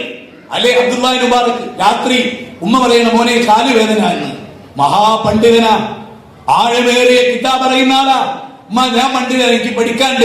ഇല്ല, ഉമ്മയാ പണ്ഡിതൻ വേറെ, ഉമ്മയും മോനും തമ്മിലുള്ള ബന്ധം വേറെ അല്ലേ. എന്നിട്ട് ഉമ്മാന്റെ കാല് തടവി കൊടുക്കുക. അപ്പൊ ജ്യേഷ്ഠൻ വന്നിട്ട് ചോദിക്കുകയാണ്, എടാ തഹജ്ജുദ് നിസ്കരിക്കണ്ടേ? അപ്പൊ അബ്ദുല്ലാഹി മുബാറക് പണ്ഡിതനാണ്, ജ്യേഷ്ഠൻ പണ്ഡിതനല്ല. അബ്ദുല്ലാഹി മുബാറക് പാണ്ഡിത്യം കൊണ്ട് പറയാണ്, ഞാൻ തഹജ്ജുദ് നിസ്കരിക്കുന്നതിന് കൂലിയുള്ള ഒരു കാര്യമാണ് ചെയ്യുന്നത്. കാരണം എന്താ? കുഞ്ഞുനാളിൽ ഞാൻ എത്രയോ ഓടിച്ച ഉമ്മയാണ്, എന്റെ പിന്നാലെ ഓടി ക്ഷീണിച്ച കാലുകളായത്. ആ ഉമ്മാന്റെ കാല് തടവുമ്പോ എന്റെ റബ്ബിനോട് എന്നോടുള്ള ഇഷ്ടല്ലേ, അപ്പ കിട്ടുന്ന കൂലില്ലേ, അതിന് പകരം ഒന്നല്ല തഹജ്ജുദ്. ഇതാണ് ഇൽമ. അപ്പൊ അബ്ദുല്ലാഹി മുബാറക്, ഇതേ അബ്ദുല്ലാഹി മുബാറക് ചെറിയ പെരുന്നാളിന് ഡ്രസ് എടുത്ത് വരിക, തലേന്ന് ഡ്രസ് എടുത്ത് വരിക. എന്നിട്ട് ആദ്യം പോകുന്നത് ജൂതന്റെ വീട്ടിലേക്ക്. ഭാര്യ നോക്കിക്കോട്, നിങ്ങൾ എങ്ങനെ പോണേ? ജൂതന്റെ വീട്ടിൽ. എന്തിന്? നാളെ നമ്മുടെ പെരുന്നാളാ, അതിന് അവിടെ പോണേ. ഒരു കൂട്ടം ഡ്രസ് ഓനും വാങ്ങിച്ചു കൊടുക്കുക. അബ്ദുല്ലാഹി മുബാറക് ഒരു കൂട്ടം ഡ്രസ് അവിടെ വാങ്ങിച്ചു കൊടുക്കുക. ഈദ് കിസ്വയിൽ നമ്മൾ ചെയ്യുന്ന മുസ്ലിം കുട്ടിക്ക് മാത്രമല്ല, ആ മുസ്ലിം കുട്ടികളോട് ചേരുന്ന തൊട്ടപ്പുറത്തെ വീട്ടിലെ കുഞ്ഞിരാമന്റെ ഒരു കൂട്ടം ഡ്രസ് ഇട്ടാത്ത മോളുണ്ടെങ്കിൽ അവൾക്കും എന്ന സന്ദേശം കർമ്മനിരതമാണോ? ആണ്. ഞാൻ നിങ്ങളോട് പറയാം, ദാറുൽ അർക്കം എന്ന് പേരിലൊരു കോളേജ് നമുക്കുണ്ട്. ദാറുൽ അർക്കമായി തുടരുന്നുമുണ്ട്. അതങ്ങനെ തുടരണമെങ്കിൽ നമ്മൾ ദാറുൽ അർക്കമിന്റെ ചരിത്രം പഠിക്കണം. ദാറുൽ അർക്കം ഏതാ? ഇസ്ലാമിലേക്ക് വന്ന ആളുകളുടെ അഭയ കേന്ദ്രമാണ്, ജ്ഞാന കേന്ദ്രമാണ്, അറിവിന്റെ കേന്ദ്രമാണ്. അത് അർക്കമിന്റെ വീടാണ്. ആ വീട്ടിലേക്കാണ് ആര് വരുന്നത്? അബൂദർ ഗിഫാരി വരുന്നത്. അബൂദർ ഗിഫാരി വരുന്നത് അങ്ങോട്ടാ. അബൂദർ ഗിഫാരി വന്നു, ആദ്യമായിട്ട് അനുജനെ പറഞ്ഞയച്ചു. അനുജന്റെ വിവരം തൃപ്തിപ്പെടാതെ അദ്ദേഹം വന്നു. അദ്ദേഹം വന്നിട്ട് സഹോദരങ്ങളെ, അദ്ദേഹം വന്നിട്ട് പിന്നെ അലി റളിയല്ലാഹുവിന്റെ സപ്പോർട്ടോട് കൂടി ദാറുൽ അർക്കമിലെത്തി. ഞാൻ ചുരുക്കി വരിക, സമയം കുറവുണ്ട്, കുറച്ചുകൂടി പോയിന്റ് പറഞ്ഞ് പെട്ടെന്ന് അവസാനിപ്പിക്കാം. ദാറുൽ അർക്കമിൽ വന്ന് നബിക്ക് ആദ്യമായിട്ട് സലാം പറഞ്ഞ ആള് അബൂദർ ഗിഫാരിയാണ് റളിയല്ലാഹു തആല. സലാം പറഞ്ഞു, സലാം അടക്കി നബി ലാ ഇലാഹ ഇല്ലല്ലാഹ് ചൊല്ലി കൊടുത്തത് ഇസ്ലാം സ്വീകരിച്ചു, ഷഹാദത്ത് കലിമ ചൊല്ലി. അത് കിട്ടിയ ആ നിമിഷം നമ്മുടെ വിഷയം എന്താ? കർമ്മപദത്തിൽ മുന്നോട്ട് പോകണം എന്നുള്ളതാണ്. ഈ ആദർശം സ്വീകരിച്ച അന്നിമിഷം അബൂദർ ഗിഫാരി കാബത്തിന്റെ അടുത്തേക്ക് പോവുകയാണ്. ദാറുൽ അർക്കം എന്നിറങ്ങി. അപ്പൊ നിങ്ങൾ ഇവിടുന്ന് ഇറങ്ങി അച്ചറുണ്ടാക്കണം എന്നല്ല കേട്ടോ പറഞ്ഞതിന്റെ അർത്ഥം. അങ്ങനെ ആരും തെറ്റിദ്ധരിക്കരുത്. കാലവും ലോകവും സന്ദർഭവും ഒക്കെ നോക്കണം. അതാണ് നബിയുടെ പാഠം, അതാണ് റസൂല് പഠിപ്പിക്കുന്നത്. അബൂദർ എന്ത് ചെയ്തു എന്നതിനേക്കാൾ നബി എന്ത് പറഞ്ഞു എന്നതാണ് നമ്മുടെ മാർഗം. കാരണം അബൂദർ ആദ്യമായിട്ട് വന്ന ഒരാളാണ്, ദീനിന്റെ എല്ലാ നിയമം അറിയുന്ന ആളല്ല, ഖുർആൻ പോലും പഠിച്ചിട്ടില്ല. പക്ഷേ തൗഹീദ് കിട്ടിയപ്പോ അദ്ദേഹത്തിന് തോന്നി ഇത് പകർന്നു കൊടുക്കണം. അപ്പൊ അദ്ദേഹം കാബത്തിന്റെ അടുത്തെത്തി. അദ്ദേഹത്തിന്റെ കർമ്മപദം പൂരിപ്പിക്കുക, ഇത് പറഞ്ഞു കൊടുക്കണല്ലോ. കാരണം എന്താ? കുന്തും ഖൈറ ഉമ്മ ഉഖ്രിജത് ലിന്നാസ് തഅമുറൂന ബിൽ മഅറൂഫ് വതൻഹൗന അനിൽ മുൻകർ വതുഅ്മിനൂന ബില്ലാഹി വൽതകും മിൻകും ഉമ്മ യദ്ഊന ഇലൽ ഖൈർ വകദാലിക ജഅൽനാകും ഉമ്മത്തൻ വസത ഖുൽ ഹാദിഹി സബീലി അദൂ ഇലല്ലാഹ് അലാ ബസീറത്തിൻ അന വമൻ ഇത്തബഅനി ഹാദാ ബലാഗുൽ ലിന്നാസ് വലിയുൻദറു ബിഹി വമൻ അഹ്സനു ഖൗലൻ മിമ്മൻ ദആ ഇലല്ലാഹ് ഖുൽ യാ അഹ്ലൽ കിതാബി വലാ തുജാദിലു അഹ്ലൽ കിതാബ് ഉദൂ ഇലാ സബീലി റബ്ബിക ബിൽ ഹിക്മ വൽ മൗഇദ ഹസന. എല്ലാം ജനങ്ങളോട് തൗഹീദ് പറയുന്നതിനെ കുറിച്ചാണ്. ആ തൗഹീദിലേക്ക് ക്ഷണിക്കാൻ അദ്ദേഹം ചെന്നു. അടി കിട്ടി, കാബത്തിന്റെ അടുത്ത് രക്തമൊലിപ്പിച്ചുകൊണ്ട് ദാറുൽ അർക്കമിലേക്ക് എത്തി. അപ്പൊ നബി ചോദിച്ചു, എന്ത് പണിയാണ്? ഷഹാദത്ത് കലിമ സ്വീകരിച്ചിട്ടല്ലേ ഉള്ളൂ, അതിന്റെ അടുക്ക ആവേശം കാണിച്ചാൽ അറിയില്ലേ? ഇച്ചിരി മോശമാണ് ഈ അന്തരീക്ഷം, ഈ നാട് ഇത്തിരി പിഴയാണ്, അതുകൊണ്ട് വേണ്ട. പിറ്റേന്നും അബൂദർ അവിടെയുണ്ട്. പിറ്റേന്ന് എന്ന് അവിടെ രണ്ട് സ്ത്രീകൾ ബിംബത്തെ ആരാധിക്കുന്ന രംഗത്താണ് കാബത്തിൽ. അപ്പൊ അദ്ദേഹം അതിനെതിരെ ശബ്ദിച്ചു. ചരിത്രമാണ് ഞാൻ പറയുന്നത്. സ്ത്രീകൾ ബഹളുണ്ടാക്കി, ആളുകൾ കൂടി തല്ല് കിട്ടി. അന്നും എന്നും അങ്ങനെയാ. സ്ത്രീ ബഹളുണ്ടാക്കിയാൽ എപ്പോഴും സ്ത്രീയുടെ കൂടെ ആളുണ്ടാവും. അതിന്റെ കൂടെ തെളിവാ, വെറുതെ ഉണ്ടാക്കിയാൽ മതി. വെറുതെ ആണ് അങ്ങോട്ട് നോക്കിയിട്ടുണ്ടാവില്ല, ഓനങ്ങനെ ശ്രദ്ധിച്ചിട്ടുണ്ടാവില്ല. ഇപ്പൊ തൊട്ട് നോള് പറഞ്ഞാൽ മതി. നാട്ടുകാർ ഭയങ്കര പതിവ്രതകളാണല്ലേ, ആണുങ്ങളെ കട്ടപ്പോക, മനസ്സിലായില്ലേ? അതുകൊണ്ട് ഇന്നലൊക്കെ ഞാനൊക്കെ ട്രെയിനിൽ കയറുമ്പോൾ എല്ലാം കയറി കയറിയിട്ട് ട്രെയിൻ പോയാൽ മതിയില്ല, ദൂരെ നിൽക്കുക, എല്ലാം കഴിഞ്ഞിട്ട് പാടി കയറുക. എല്ലാവരും പോയിട്ട്. കാരണം ഏത് കോലത്തിലാ ഫോണ് പിടിക്കാന്ന് പറയാൻ പറ്റില്ല. ഇപ്പൊ ബട്ടന്റെ ആകൃതിയിലൊക്കെയാണ്. അവിടെ നല്ല ജാഗ്രത പുലർത്തിക്കൊള്ളി. തമാശ പറയില്ല, ട്രോളല്ല. അവസ്ഥ അങ്ങനെയാണ്. കാലം അങ്ങനെ മാറി, സ്ത്രീകളെ അങ്ങനെ മാറ്റി. ഓർക്കും തോന്നിയെന്ത് എല്ലാവരും ഞങ്ങളുടെ കൂടെ നിൽക്കുന്ന എന്തുണ്ടായാലും അങ്ങനെ തോന്നല് ഭരണകൂടങ്ങൾ അവർക്ക് ഉണ്ടാക്കി കൊടുത്തു, വെറുതെ ഉണ്ടാക്കി കൊടുത്തു. അതിന്റെ ബലത്തിൽ അവർക്ക് ഏണി വെച്ച് കൊടുക്കാറില്ല. ഏതോ ഒരു ടിവിക്ക് ഏണി വെച്ച് കൊടുക്കുക, അങ്ങനെ ഏണി വെച്ചങ്ങ് കയറി. അതിന്റെ കുഴപ്പം എല്ലായിടത്തിലും ഉണ്ട്. നിങ്ങൾ നോക്കണം, പെണ്ണുങ്ങൾ ബഹളം ഉണ്ടാക്കി അടികിട്ടി. അബൂ ഗിഫാരിയോട് തിരിച്ചു വന്നപ്പോൾ നബി പറഞ്ഞു, ഞാൻ പറഞ്ഞില്ലേ ചുണ്ട് പൊട്ടി മുഖം പൊട്ടി രക്തൊലിച്ച് വരുന്നുണ്ട്. അപ്പൊ റസൂൽ പറഞ്ഞൊരു കാര്യം, നമ്മുടെ വിഷയത്തിന്റെ മർമ്മമാണ് ഞാൻ പറയുന്നത്. അദ്ദേഹം പറഞ്ഞു, പൊയ്ക്കോ, നാട്ടിലേക്ക് പോയിക്കോ. നമ്മൾ തിരുവനന്തപുരം ജില്ലയുടെ 84-ലധികം പഞ്ചായത്ത് ഇപ്പോൾ രൂപീകരിക്കപ്പെട്ടിട്ടുണ്ട്. അത്രയും പഞ്ചായത്ത്, ഞാൻ ഇവിടെ ഖത്തീബായിരുന്ന കാലത്ത് 84 എന്റെ ഓർമ്മയിലുണ്ട്. അത്രയും പഞ്ചായത്തുകളിലേക്ക് നമ്മൾ മടങ്ങിപ്പോവാണ്, ഇവിടുന്ന് മടങ്ങിപ്പോവാണ്. അബൂ ഗിഫാരിയോട് റസൂലുള്ളാഹി പറഞ്ഞു, എന്താ, പൊയ്ക്കോ, നിന്റെ നാട്ടിൽ പോയിട്ട് നിന്റെ ഹൃദയത്തിൽ നിനക്ക് കിട്ടിയ തൗഹീദില്ലേ, നീ ഒരു തൗഹീദ് മനസ്സിലാക്കി ഇനി മുതൽ റബ്ബിനെ മാത്രമേ ആരാധിക്കൂ എന്ന് തീരുമാനിച്ചല്ലോ. അത് എങ്ങനെയാണോ നീ ഉൾക്കൊണ്ടത്, അത് ഇന്ന് മുതൽ നിന്റെ നാട്ടിൽ പോയിട്ടാണ് പ്രവർത്തിച്ചയാളാണ്. അബൂ ഗിഫാരിയോട് നാട്ടിൽ പോകാൻ പറഞ്ഞു. അദ്ദേഹം ചെയ്ത പണി എന്താ? ശരിക്കും എനിക്ക് തന്ന നോട്ടിന്റെ ആദ്യം തന്നെ തരും, തൗഹീദിലേക്കുള്ള ക്ഷണത്തിന്റെ മൗലികത ഒന്ന് പറഞ്ഞ് നിങ്ങൾക്ക് മനസ്സിലാക്കി തരണം എന്നുള്ളതാണ്. ആ അർത്ഥത്തിൽ തന്നെ ഞാൻ പറയുന്നത്, അദ്ദേഹത്തിന്റെ വീട്ടിൽ ചെന്നു. വീട് നന്നായിട്ടില്ല. അനുജനോട്, അനുജന്റെ അടുത്തേക്ക് ഒരു ആക്സസ് ഉണ്ട്, ഒരു ഇക്കാക്ക എന്ന നിലക്ക് അനുജനോട് പറഞ്ഞു, കേടാ, അള്ളാഹുവിന്റെ റസൂൽ വന്നത് ഇങ്ങനെ, ഈ ലോകത്തിന് ഒരു സെറ്റാവുന്നത് തൗഹീദ് പഠിപ്പിച്ചു കൊടുത്തു അനുജന്. അനിയന തൗഹീദ് കിട്ടുന്നു. എന്നിട്ട് ഇക്കാക്ക അനുജനും കൂടെ ചെയ്യുന്നത് എന്താ? ഇക്കാക്ക അനുജനും കൂടെ ചെയ്യുന്നത്, ഉമ്മാനോട് നമുക്കിത് പറയാം. അങ്ങനെ അവർ രണ്ടുപേരും ഉമ്മാനോട് തൗഹീദ് പറയും. അൽഹംദുലില്ലാഹ്, ഉമ്മാക്ക് തൗഹീദ് കിട്ടുന്നു. അബൂ ഹുറൈറയുടെ ഒരു ചരിത്രമുണ്ട്. അബ്ദുൽ ഷംസ് എന്നായിരുന്നു അദ്ദേഹത്തിന്റെ പേര്. സൂര്യന്റെ അടിമ. ജാഹിലിയ്യത്തില് നബിയുടെ അടുത്ത് വന്നപ്പോൾ നബി അത് അബ്ദുറഹ്മാനാക്കി. പിന്നെ പൂജയുമായുള്ള അതിനോടുള്ള കാരുണ്യത്തിന്റെ ആർദ്രഭാവങ്ങളെ മുൻനിർത്തി അബൂ ഹുറൈറ എന്ന് വിളിച്ചു. അദ്ദേഹത്തിന്റെ ഉമ്മാക്ക് ഹിദായത്തിന് വേണ്ടി ഡെയിലി ആ ഉമ്മാനോട് തൗഹീദ് പറയും. ഉമ്മ റസൂലിനെ ചീത്ത പറയും. റസൂലിനെ ചീത്ത പറഞ്ഞാൽ മുഅ്മിനീങ്ങൾക്ക് ദേഷ്യം പിടിക്കുക.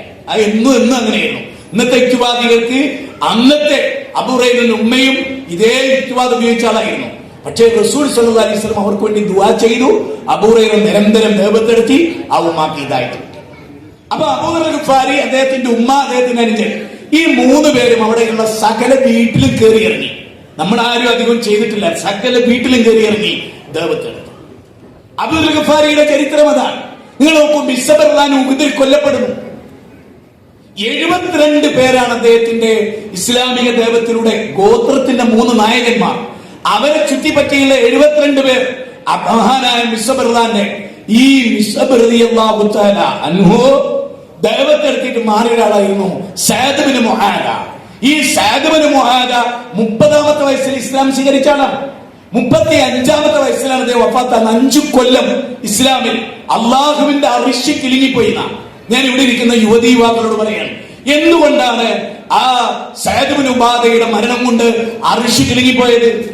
5 കൊല്ലം കൊണ്ട് ഒരു മൈക്രോ സെക്കൻഡ് നഷ്ടപ്പെടുത്താതെ കർമ്മപഥത്തിൽ മുന്നേറി എന്നതാണ്. ഒരു മിനിറ്റും പാഴാക്കിയില്ല. ഈ അബ്ദുല്ലാഹി ഇബ്നു മസ്ഊദ് റളിയല്ലാഹു ചില വൈകുന്നേരം, നമ്മളിപ്പോ ഇതൊരു വൈകുന്നേരം, അബ്ദുല്ലാഹി ഇബ്നു മസ്ഊദിന്റെ മുഖത്ത് നോക്കുമ്പോൾ ചില വൈകുന്നേരം ഭയങ്കര മ്ലാനത. സ്വഹാബികൾ ചോദിച്ചു, എന്താന്നൊരു വിഷമം? അപ്പൊ അദ്ദേഹം പറയുന്നത് അറിയോ, ഇന്ന് വലിയ കർമ്മമൊന്നുമില്ല, എന്നും ചെയ്യുന്ന ളുഹറ്, എന്നും ചെയ്യുന്ന അസ്ർ, വേറെ പ്രത്യേകിച്ച് എടുത്തു പറയാനൊന്നുമില്ല, അതുകൊണ്ടാണ് എന്റെ മുഖം ഇങ്ങനെ നിൽക്കണേ. അബൂ ഹുറൈറ മരിക്കാൻ കിടക്കുമ്പോ ആളുകളെ ചെന്നു, വല്ലാത്തൊരു മുഖം. അല്ലെ ജീവിതം മുഴുവൻ നോക്ക്. ഭക്ഷണം കഴിക്കാൻ പോയാൽ, വീട്ടിൽ പോയി ഭക്ഷണം കഴിച്ചു വരുമ്പോഴേക്ക് റസൂൽ ഒരു ഹദീസ് പറഞ്ഞാൽ അതെനിക്ക് നഷ്ടപ്പെടുമെന്ന് വിചാരിച്ചിട്ട് വിശപ്പ് പിടിച്ചു വെച്ച് അസർ വരെയൊക്കെ, ളുഹറിന് ഭക്ഷണം കഴിക്കാതെ അസർ വരെയൊക്കെ വിശപ്പ് പിടിച്ചു വെച്ച് അസർ നിസ്കാരത്തിൽ സഫിൽ ബോധം കെട്ടുക്കുന്ന ആളായിരുന്നു അബൂ ഹുറൈറ റളിയല്ലാഹു. ഈ അബൂ ഹുറൈറയോടാ ചോദിക്കുന്നത്, മരിക്കാൻ കിടക്കുമ്പോ സന്തോഷല്ലേ? അദ്ദേഹം എന്താ പറയുന്നറിയോ, ഖബറിലേക്കുള്ള ദൂരം വളരെ അടുത്ത് നിൽക്കുന്നു, പാതയഭാഗത്തെ വളരെ കുറവാണ്. ഇത് 2000 ചില്ലാനം വരുന്ന, അതിലധികം വരുന്ന ഒരുപാട് പ്രവാചക വചനങ്ങൾ ലോകത്തിന് നൽകിയ അദ്ദേഹത്തോട് ഒരു കാര്യം ചോദിക്കേണ്ട ആളുകൾ. അദ്ദേഹത്തിന്റെ ഒരു പ്രത്യേകത, ഓടി നടന്ന് ഇങ്ങനെ തൗഹീദ് പറയും, സുന്നത്ത് പറയും, ഹദീസ് പറയും, തെറ്റ് കണ്ടായിരുന്നെങ്കിലും പറയും. ആളുകൾ ചോദിച്ചു, നിങ്ങളൊരു വലിയ ശല്യാണല്ലോ, ഒരു സാമൂഹ്യ ശല്യമായി മാറുന്നുണ്ടല്ലോ.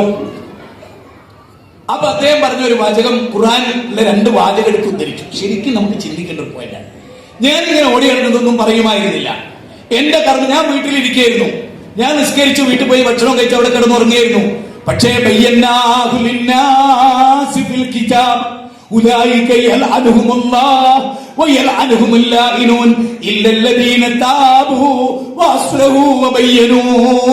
സൂറത്ത് ബഖറ 159 ഈ 2 ഖുർആൻ വചനം ഇല്ലെങ്കിൽ ഞാൻ വെറുതെ ഇരിക്കുകയായിരുന്നു. അപ്പൊ നമ്മുടെ വിശ്വത്തിന്റെ നേതൃത്വവും ഇതിന്റെ യൂത്തും ഇതിന്റെ സ്ത്രീ ഘടകവും ഇതിന്റെ വിദ്യാർത്ഥിനികളും ഇതിന്റെ ബാലവേദിയും ഒക്കെ ആലോചിക്കേണ്ടത് ഈ ആയത്താ. അതിനെന്താ പറയുന്നത്? അല്ലാഹ് ഖുർആനിലൂടെ ഇതെല്ലാം വിവരിച്ചിട്ട്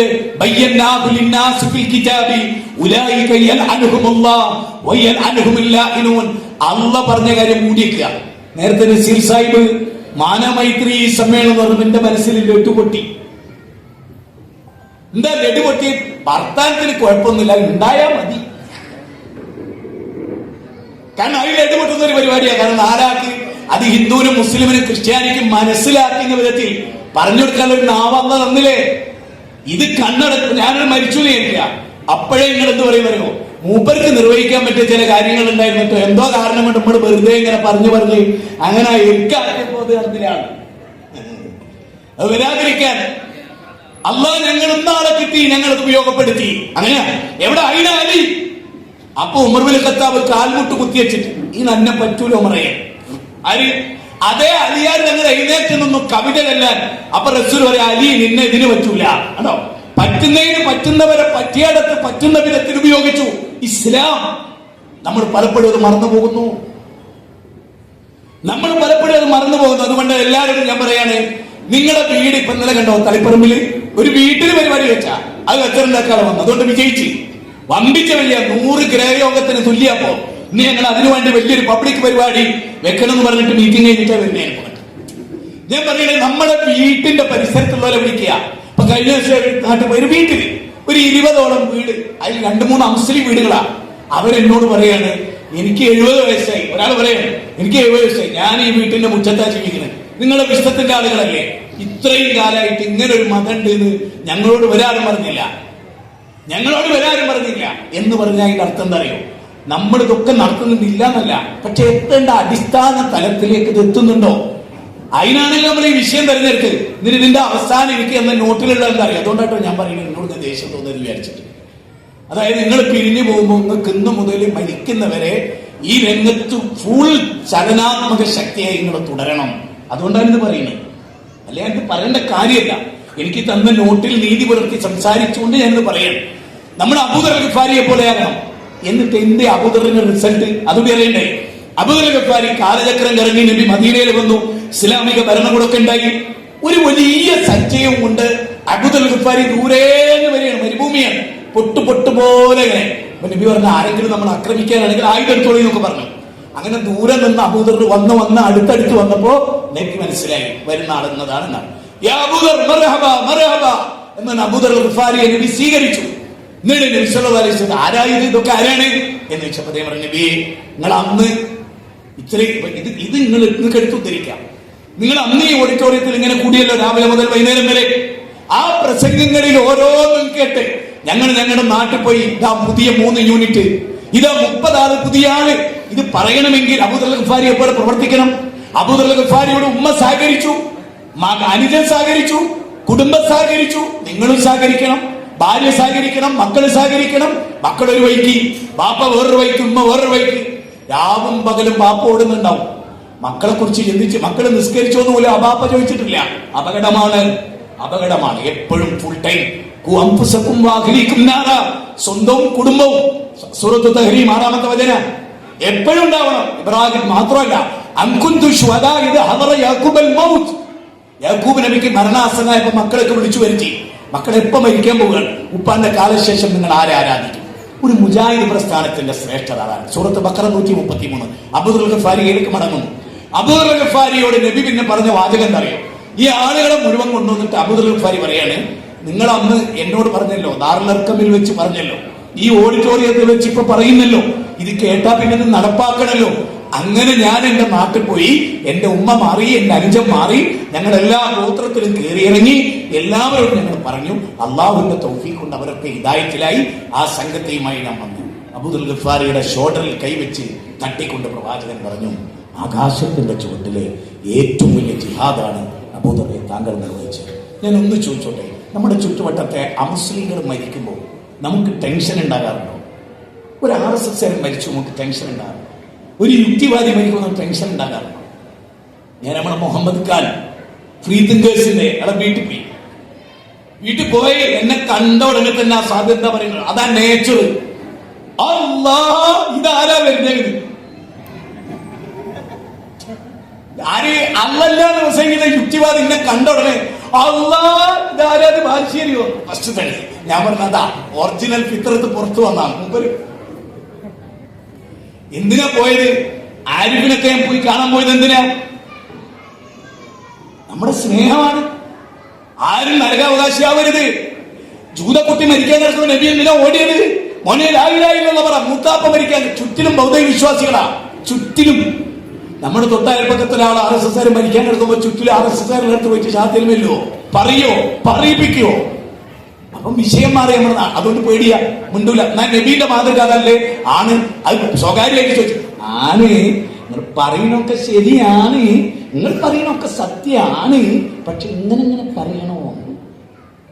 അപ്പോ ഈ സത്യം എന്ത് വേണോ? ദുനിയാവിന് വേണ്ടി മറച്ചേക്കണോ? വിഷമമുണ്ട്, സങ്കടമുണ്ട്, ദുഃഖമുണ്ട്. ഉമ്മത്തെ മുസ്ലിം, മുസ്ലിം സമുദായമേ, നിങ്ങൾ ജനങ്ങൾക്ക് വേണ്ടി ഉയർത്തെഴുന്നേൽപ്പിക്കപ്പെട്ടവരാണ്. കിഡ്നി ഇല്ലാത്തവർക്ക് കിഡ്നി എടുക്കാൻ പോവുക, ഹാർട്ട് മാറ്റി വെക്കേണ്ടവന് ഹാർട്ട് മാറ്റി വെക്കാൻ കൊടുക്കുക, കാലും കഴിയുമ്പോൾ കയ്യും കാലും കൊടുക്കുക, രക്തമില്ലാത്തവന് രക്തം കൊടുക്കുക. ഹിദായത്തില്ലാത്തവന് ഹിദായത്ത് കൊടുക്കാൻ പറ്റൂല. ഹിദായത്തിലേക്കുള്ള വഴി പറഞ്ഞു കൊടുക്കാൻ പറ്റും. അത് ചെയ്തോ?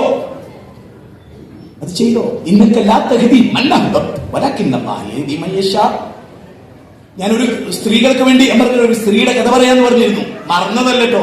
അതിന്റെ സമയത്ത് പിട്ട് തേടുന്ന പോലെ ഇടാൻ വേണ്ടിയാ. ഉമ്മുസ്ലൈം, ഞാനിവിടെ പെൺകുട്ടികളെ ചെറുപ്പക്കാരികളുടെ നിങ്ങളോടാ പറയും. ഉമ്മുസ്ലൈമിനോട് ഭയങ്കര ഇഷ്ടം. അബൂതല്ലത്തിൽ അനുസരിക്കും. കല്യാണം കഴിച്ചിട്ടില്ല, കല്യാണാലോചന. ഉമ്മുസ്ലൈമിനോട് ചോദിക്കാൻ, നിന്നെ കല്യാണം കഴിക്കട്ടെ? അവർ പറഞ്ഞു പറ്റില്ല.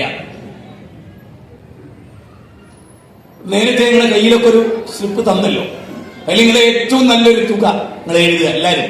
അത് എഴുതി പൂർത്തിയായി കഴിഞ്ഞാൽ നിങ്ങളത് വേഗം പോകുന്നതിന് മുമ്പ് ഇപ്പൊ തന്നെ നിങ്ങളോട് നിങ്ങൾ എഴുതി കഴിഞ്ഞിട്ടുണ്ടെങ്കിൽ ചോദിച്ചിട്ട് നിങ്ങളെ ഫോൺ നമ്പർ ഒന്നും ഒരക്ഷരം തെറ്റിയെ പോയിട്ടോ അറിഞ്ഞോണ്ട് ചെയ്യരുത്. മാറിപ്പോയ കുഴപ്പമില്ല. ഒറ്റ നമ്പർ തെറ്റിയ പിന്നെ നിങ്ങളെ വിളിച്ചാൽ കിട്ടില്ല. പിന്നെ ഗണേശനൊക്കെ കിട്ടാം. ഒരു 3 തവണ ആയിട്ട് കിട്ടിയാൽ മതി എന്നാണ്. ഒരു കാര്യം ഓർക്കണം,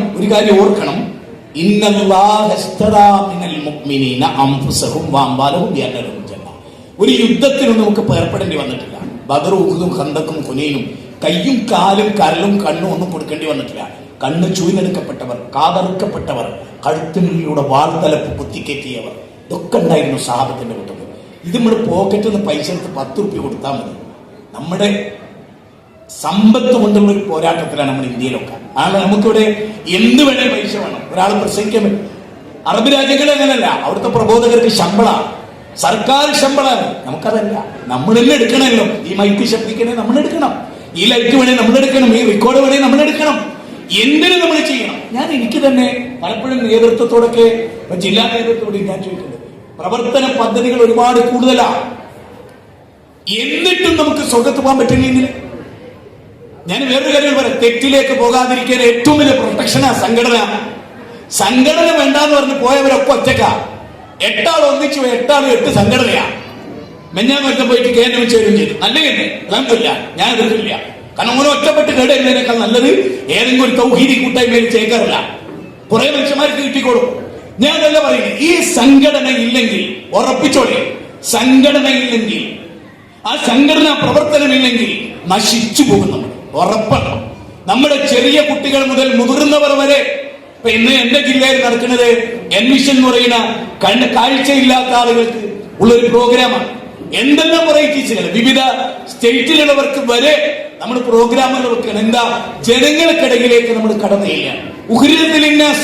ഇത് നമ്മൾ ഓർക്കണം. നമ്മൾ ഒന്നുകൂടി ഓർക്കണം. ഏത് നിമിഷവും മരണം വന്നു ചേരാനുണ്ട്. അബൂദർ ഗഫാരിയോട് നബി പറഞ്ഞാകാൻ, യാത്ര പോകണ്ടേ അബൂദറേ? യാത്ര പോകാറുണ്ടോ? ഉണ്ട്. എന്തൊക്കെ എടുക്കാറുണ്ട്? ചുട്ടുപൊള്ളുന്ന ചൂടിൽ നോമ്പ് നോക്കാൻ പറഞ്ഞു റസൂൽ. രാത്രി എല്ലാവരും ഉറങ്ങുമ്പോൾ എഴുന്നേറ്റ് നിസ്കരിക്കാൻ പറഞ്ഞു. എന്നിട്ട് സ്വർഗത്തിൽ നിർഭയനായി പോകാൻ പറഞ്ഞു. നമ്മളെ സംബന്ധിച്ചിടത്തോളം നമ്മുടെ കുടുംബം നോക്കണം, നമ്മുടെ സമൂഹം നോക്കണം, നമ്മുടെ രാജ്യം നോക്കണം, നമ്മുടെ ലോകം നോക്കണം, ഇതൊക്കെ നോക്കണം. ഞാൻ കൂടുതൽ പറയില്ല, കാരണം 50 മിനിറ്റ് ആയിരുന്നു എനിക്ക് തന്നത്. വിചാരിച്ച സമയത്തേക്കാൾ കുറെ മുന്നോട്ട് പോയിട്ടാണ് നമ്മൾ തുടങ്ങിയെന്നുള്ള മറ്റൊരു യാഥാർത്ഥ്യം. ഞാൻ പറഞ്ഞു വരുന്നത്, നിങ്ങൾ എല്ലാവരും കൂടി ഇരുന്ന് ആലോചിക്കും. അവസാനം പറയുന്ന ഒരു 5 മിനിറ്റ് നിങ്ങൾ ശരിക്കും ശ്രദ്ധിക്കും. ഞാൻ നമുക്ക് എത്രയോ ദിവസങ്ങളിൽ ലാഭം പകരും. നമ്മളിപ്പോ 25 കഴിഞ്ഞ് 26 കഴിഞ്ഞ് 25 മാത്രം എടുത്തേ. 2025 മാത്രം എടുത്തേ. 2024 ബെറ്റർ ആയിരുന്നോ 2025? എല്ലാ മീറ്റിങ്ങിലും പോകാൻ നമുക്ക് കഴിഞ്ഞിരുന്നോ? എല്ലാ ദേവാ സംരംഭത്തിലും പോകാൻ നമുക്ക് കഴിഞ്ഞിരുന്നോ? ഖളാ ഇല്ലാതെ നമുക്ക് നിസ്കരിക്കാൻ കഴിഞ്ഞിരുന്നോ? യാതൊരു വിട്ടുവീഴ്ചയുമില്ലാതെ സുന്നത്തെടുക്കാൻ കഴിഞ്ഞിരുന്നോ? ഇസ്ലാമിക വേഷം ധരിച്ചിരുന്നോ? നമ്മുടെ മോള് ചുണ്ടിൽ ചായം വെച്ചിരുന്നോ? കുട്ടിയിട്ടിരുന്നോ? ടൈറ്റ് ജീൻസ് ഇട്ടിരുന്നോ? ടീഷർട്ട് ഇട്ടിരുന്നോ? ബസ്സിൽ ഉന്തിപ്പിടിച്ചു നിന്നിരുന്നോ? എന്നിടാ തൊടടാ ഞാനൊന്ന് ക്യാമറ എടുക്കട്ടെ എന്ന മാനസ സ്വഭാവം നമ്മുടെ മക്കൾക്ക് ഉണ്ടായിരുന്നോ? നമ്മുടെ മക്കളുടെ കാര്യത്തെ കുറിച്ച് ആലോചിച്ചിട്ടുണ്ടോ? വ്യഭിചാരത്തിന്റെ ഏഴായിരത്ത് പോലും പോകരുത് എന്ന് പറഞ്ഞിട്ട് നമ്മുടെ കുട്ടികളെ സ്കൂളിൽ പോകാൻ പറഞ്ഞ് ടൂറിന് പോകാൻ. കഴിഞ്ഞ ദിവസം ഒരു കുടുംബത്തിലെ പെൺകുട്ടിയെ ഒരു പരീക്ഷയുമായി ബന്ധപ്പെട്ട് പഠനവുമായി ബന്ധപ്പെട്ടൊരു യാത്ര, ആ യാത്രയിൽ കൊണ്ടാക്കുന്നത് പറഞ്ഞിട്ടൊരുമ്മ. ആ മോളെ അവിടെ എത്തിയിട്ട് 400, 500, 600 കിലോമീറ്റർ ദൂരെ എത്തിയിട്ട് അവള് മാത്രം മാറി താമസിക്കണം. കുട്ടികൾ ചോദിച്ചു എങ്ങോട്ടാണ്? എന്റെ ബോയ് ഫ്രണ്ട് വരും. എവിടാ? ലോഡ്ജിൽ താമസിക്കും. എന്തിന്? 600 കിലോമീറ്റർ ദൂരെ അവനും പോകാൻ വേറെ വണ്ടിയിൽ. മുസ്ലിം കുടുംബത്തിലെ അവസ്ഥയാണ് പറയുന്നത്. ജാഗ്രതല്ല, ശ്രദ്ധല്ല. മക്കളെ ഞാൻ പറയില്ലേ, സ്കൂളിൽ പോയാൽ മോള് വ്യഭിചരിക്കും. പോകേണ്ടതില്ല, പഠിക്കേണ്ടതില്ല. നിങ്ങൾക്ക് ബോധ്യപ്പെട്ട് ഞങ്ങളെ മോള് മറുകണ്ട ചാടും വിടരുത് പറഞ്ഞേക്കാം. അലി റളിയല്ലാഹു അൻഹു ഒട്ടകപ്പുറത്തിരുന്നിട്ട് ഒരു പെണ്ണ് അപാര സൗന്ദര്യം ഒന്ന് നോക്കി, നബി മുഖം പിടിച്ച് തിരിച്ചു കളഞ്ഞു. എന്നിട്ടും അദ്ദേഹത്തിന്റെ അലി റളിയല്ലാഹു അൻഹു സ്വർഗം കിട്ടുന്ന ഉറപ്പുള്ള സ്വഹാബി നിൽക്കണില്ല. വീണ്ടും നോക്കി, വീണ്ടും പിടിച്ച് തിരിച്ചു കളഞ്ഞു. അന്ന് റസൂൽ പറഞ്ഞൊരു വാചകമുണ്ട്, അലി ആദ്യ നോട്ടത്തിന് കുറ്റമില്ലലി, മാനുഷികം മാത്രം. രണ്ടാമെന്ന നോട്ടത്തിന് കുറ്റമുണ്ടലി, ഹറാമാണ്, തെറ്റാണ്, പാടില്ലാത്തതാണ്. നമ്മുടെ മക്കളുടെ അവസ്ഥ എന്താ? തൊട്ടടുത്ത് ഇങ്ങനെ ഇരുന്നു കൊടുക്കുക, മടിയിൽ കിടന്നു കൊടുക്കുക, കെട്ടിപ്പിടിക്കുക, എന്നിട്ട് അന്യനായ ചെക്കന്റെ തലമുടിയിൽ നിന്ന് പേന നോക്കുക, എന്നിട്ട് അത് ഫോട്ടോ എടുക്കുക, യൂട്യൂബിലിടുക. അത് നമ്മൾ കാണുക. മക്കളിട്ട പെൺകുട്ടി, അധികവും മുസ്ലിം പെൺകുട്ടികൾ, അവരുടെ കൈകളിലെ വലിയ വലിയ മൊബൈലുകൾ, അവരെത്തിപ്പെടുന്ന ലോകം. ഞാൻ സ്റ്റേജിൽ ഇരിക്കുന്നവരോടും ഇവിടെ ഇരിക്കുന്നവരോടും സ്വന്തം മക്കളെ കുറിച്ച് പോലും നമ്മൾ ഗൗരവമായി ചിന്തിച്ചിട്ടുണ്ടോ? അവരാരും തൊട്ടിട്ടുണ്ടോ? ഇല്ലേ. അവരെ കവിൾത്തടം മറ്റൊരുത്തൻ ചുംബിച്ചിട്ടുണ്ടോ? ഇല്ലേ. പഠിക്കണ്ടേ? അമ്മയുടെ മകനാ വീട്ടിൽ കൂടാൻ വന്നതാ, എവിടെ കിടക്കണു? വരേണ്ടതുണ്ടോ? വന്നാൽ കൂടേണ്ടതുണ്ടോ? അങ്ങനെ ചിന്തിക്കേണ്ട ഒരു കാല. അത് മാത്രമല്ല, വരുന്നത് ഒരു പെണ്ണാണെങ്കിൽ പോലും ആണിനേക്കാൾ സൂക്ഷിക്കേണ്ട കാലത്താ ജീവിക്കുന്നത്. നിങ്ങളെ മോൾക്ക് ആൺകുട്ടികളോടൊന്നും ഒരു പ്രശ്നമില്ല, നിങ്ങൾക്ക് ഒരു കംപ്ലൈന്റ്. ഓളൊരു പ്രേമിച്ചെന്നില്ല, പക്ഷെ ഓളൊരു പെണ്ണിന്റെ കൂടെ 24 മണിക്കൂർ നടക്കണ്ടെങ്കിൽ ഓക്ക് കിട്ടേണ്ടതൊക്കെ അവിടെ കിട്ടുന്നുണ്ട്, അതിന്റെ അപ്പുറവും കിട്ടുന്നുണ്ട്. അതിന്റെ അപ്പുറം ഞാനിത് പറയുമ്പോൾ നിങ്ങൾക്ക് ദേഷ്യം പിടിക്കില്ലേ? പക്ഷെ വസ്തുത അതാണ്. ഞാനൊരു ബാപ്പയാണ്. ഇതാന്ത ജാഗ്രത. എവിടെ മക്കളെ പോകുമ്പോ നമ്മൾ കൊണ്ടുപോവുക, നമ്മൾ കൊണ്ടാക്കുക, നമ്മൾ കൂട്ടിക്കൊണ്ടുവരിക. ക്ഷീണ, തളർച്ച, തളർന്നു കിടന്നോ, മോളെ കേടെത്തുന്ന സാഹചര്യം ഉണ്ടാവും. നീ തോറ്റു പോകരുത്. പിതാവെന്ന നിലക്ക് നീ തോൽക്കരുത്. നിന്റെ മോളെ ഒരുത്തന്റെ കൈകളിൽ സുരക്ഷിതമായി ഏൽപ്പിക്കുന്നവരെ ഒരന്യ പുരുഷൻ തൊട്ടിട്ടില്ലാത്ത നിന്റെ മകളെ അവന്റെ കൈ കൊണ്ടുപോയി കൊടുത്ത് ഏൽപ്പിച്ചു കൊടുക്കുക. ആ കുടുംബത്തിൽ ആ ഉമ്മാക്ക് ജാഗ്രത ഉണ്ടാവും. എന്ത്? എന്റെ മോളെ കേടുവരുത്താൻ നിന്റെ അപ്പൻ അങ്ങനെ സംരക്ഷിച്ചു. നേരെ മറിച്ച് ഉപ്പയും തിരിഞ്ഞു നോക്കില്ല. ഉമ്മ തന്നെ ടൈറ്റ് ജീൻസൊക്കെ ഇട്ടിട്ട് മുലോടുത്ത് വളർത്തിയെങ്കിൽ ആ കുട്ടി 18 ആവുമ്പോ അതിനേക്കാൾ ബൾഗറായിരിക്കും. ചിന്തിക്കാൻ വേണ്ടിയാണ് ഞാൻ പറയുന്നത്. ചിന്തിക്കാൻ വേണ്ടിയാണ് പറയുന്നത്.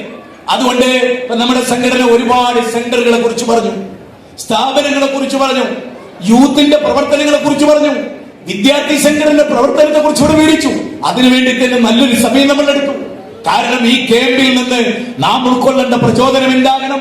യാ അയ്യുഹൻ നഫ്സുൽ മുത്മഇന്ന ഇർജിഇ ഇലാ റബ്ബികി റാദിയതൻ മർദിയ ഫദ്ഖുലി ഫീ ഇബാദി. ആ സമാധാനമടഞ്ഞ ആത്മാവിന്റെ ഉടമകളായി ഒന്നുകൂടി ഓർത്തുകൊള്ളണം. 89 അധ്യായം 27 മുതൽ 30 വരെയുള്ള വചനം. അമഹസിത്തും അൻ തദ്ഖുലുൽ ജന്ന വലമ്മാ യഅലമില്ലാഹു അല്ലദീന ജാഹദു മിൻകും വയഅലമു സ്വാബിരീൻ. സ്വർഗ്ഗത്തിൽ എളുപ്പത്തിൽ കിടക്കാൻ കഴിയില്ല ജനങ്ങളെ.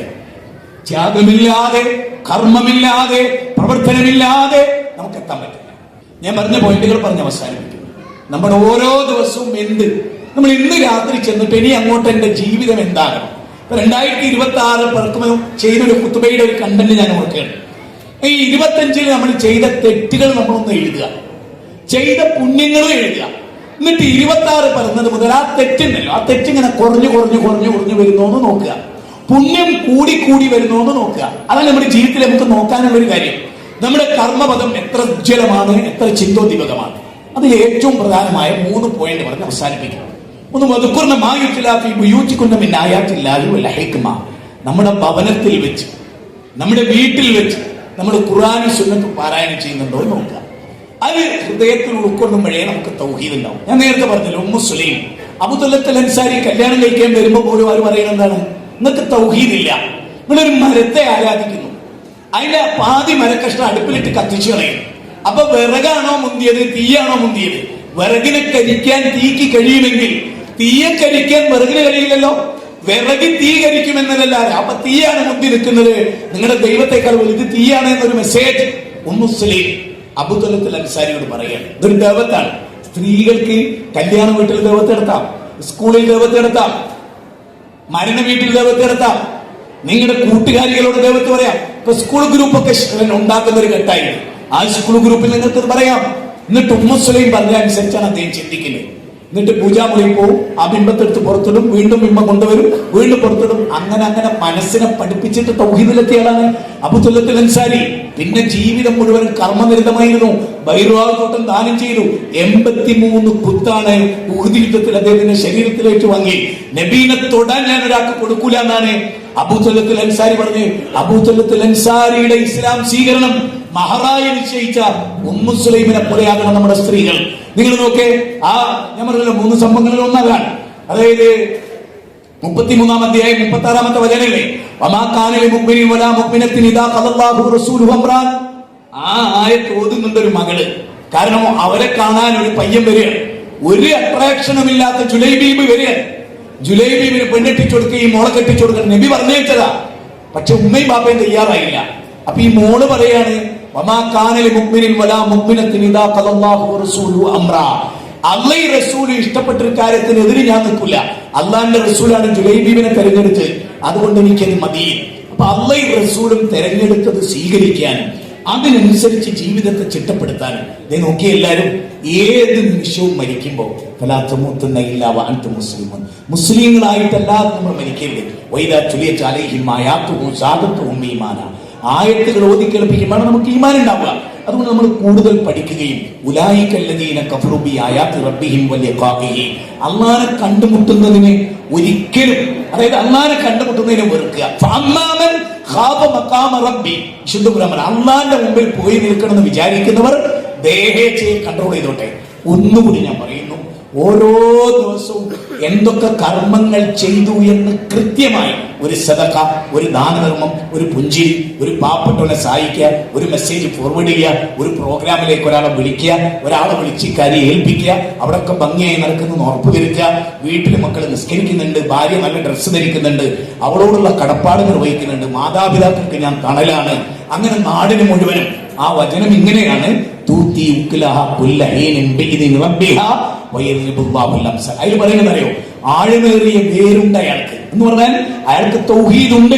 അതാണ് ക്രിസ്ത്യൻ പ്രവർത്തകൻ. തീർന്നില്ല, അയാളുടെ ശാഖ ആകാശത്ത് പടർന്നു പന്തലിച്ചു എന്ന് പറഞ്ഞാൽ എന്താ? അയാൾ ജീവകാരുണ്യ പ്രവർത്തനത്തിലുണ്ട്, അയാൾ രോഗികളുടെ കൂടെയുണ്ട്, അയാൾ കഷ്ടപ്പെടുന്നവരുടെ കൂടെയുണ്ട്, അയാൾ തീവ്രവാദ വിരുദ്ധ പ്രവർത്തനത്തിൽ അയാളുണ്ട്, രാജ്യത്തിന് വേണ്ടി പ്രവർത്തിക്കുന്നതിൽ അയാളുണ്ട്, പള്ളിയിൽ അയാൾ മുന്നിലുണ്ട്, നോമ്പിന് അയാൾ മുന്നിലുണ്ട്, എല്ലാ സത്കർമ്മങ്ങളിലും അയാൾ മുന്നിലുണ്ട്. ഇങ്ങനെ എല്ലാറ്റിലും മുന്നിൽ നിൽക്കുന്ന ഒരു സമൂഹമായി മാറാൻ, കർമ്മനൈരന്തര്യത്തോടെ മുന്നോട്ട് പോകാൻ ഈ മഹാസംഗമം നമുക്ക് ഉപകരിക്കുമാറാകട്ടെ എന്ന് ഹൃദയത്തിൽ തട്ടി പ്രാർത്ഥിച്ചുകൊണ്ട് ഞാൻ എന്റെ വാക്കുകൾ ഉപസംഹരിക്കുകയാണ്. നാം ഖുർആൻ പഠിക്കുക, സുന്നത്ത് പഠിക്കുക, സ്വഹാബത്തിന്റെ ജീവിതം പഠിക്കുക, അവരെ പോലെ വളരുക. അങ്ങനെ അള്ളാഹുവിന്റെ തൃപ്തി നേടി മരിക്കാൻ ശ്രമിക്കുക.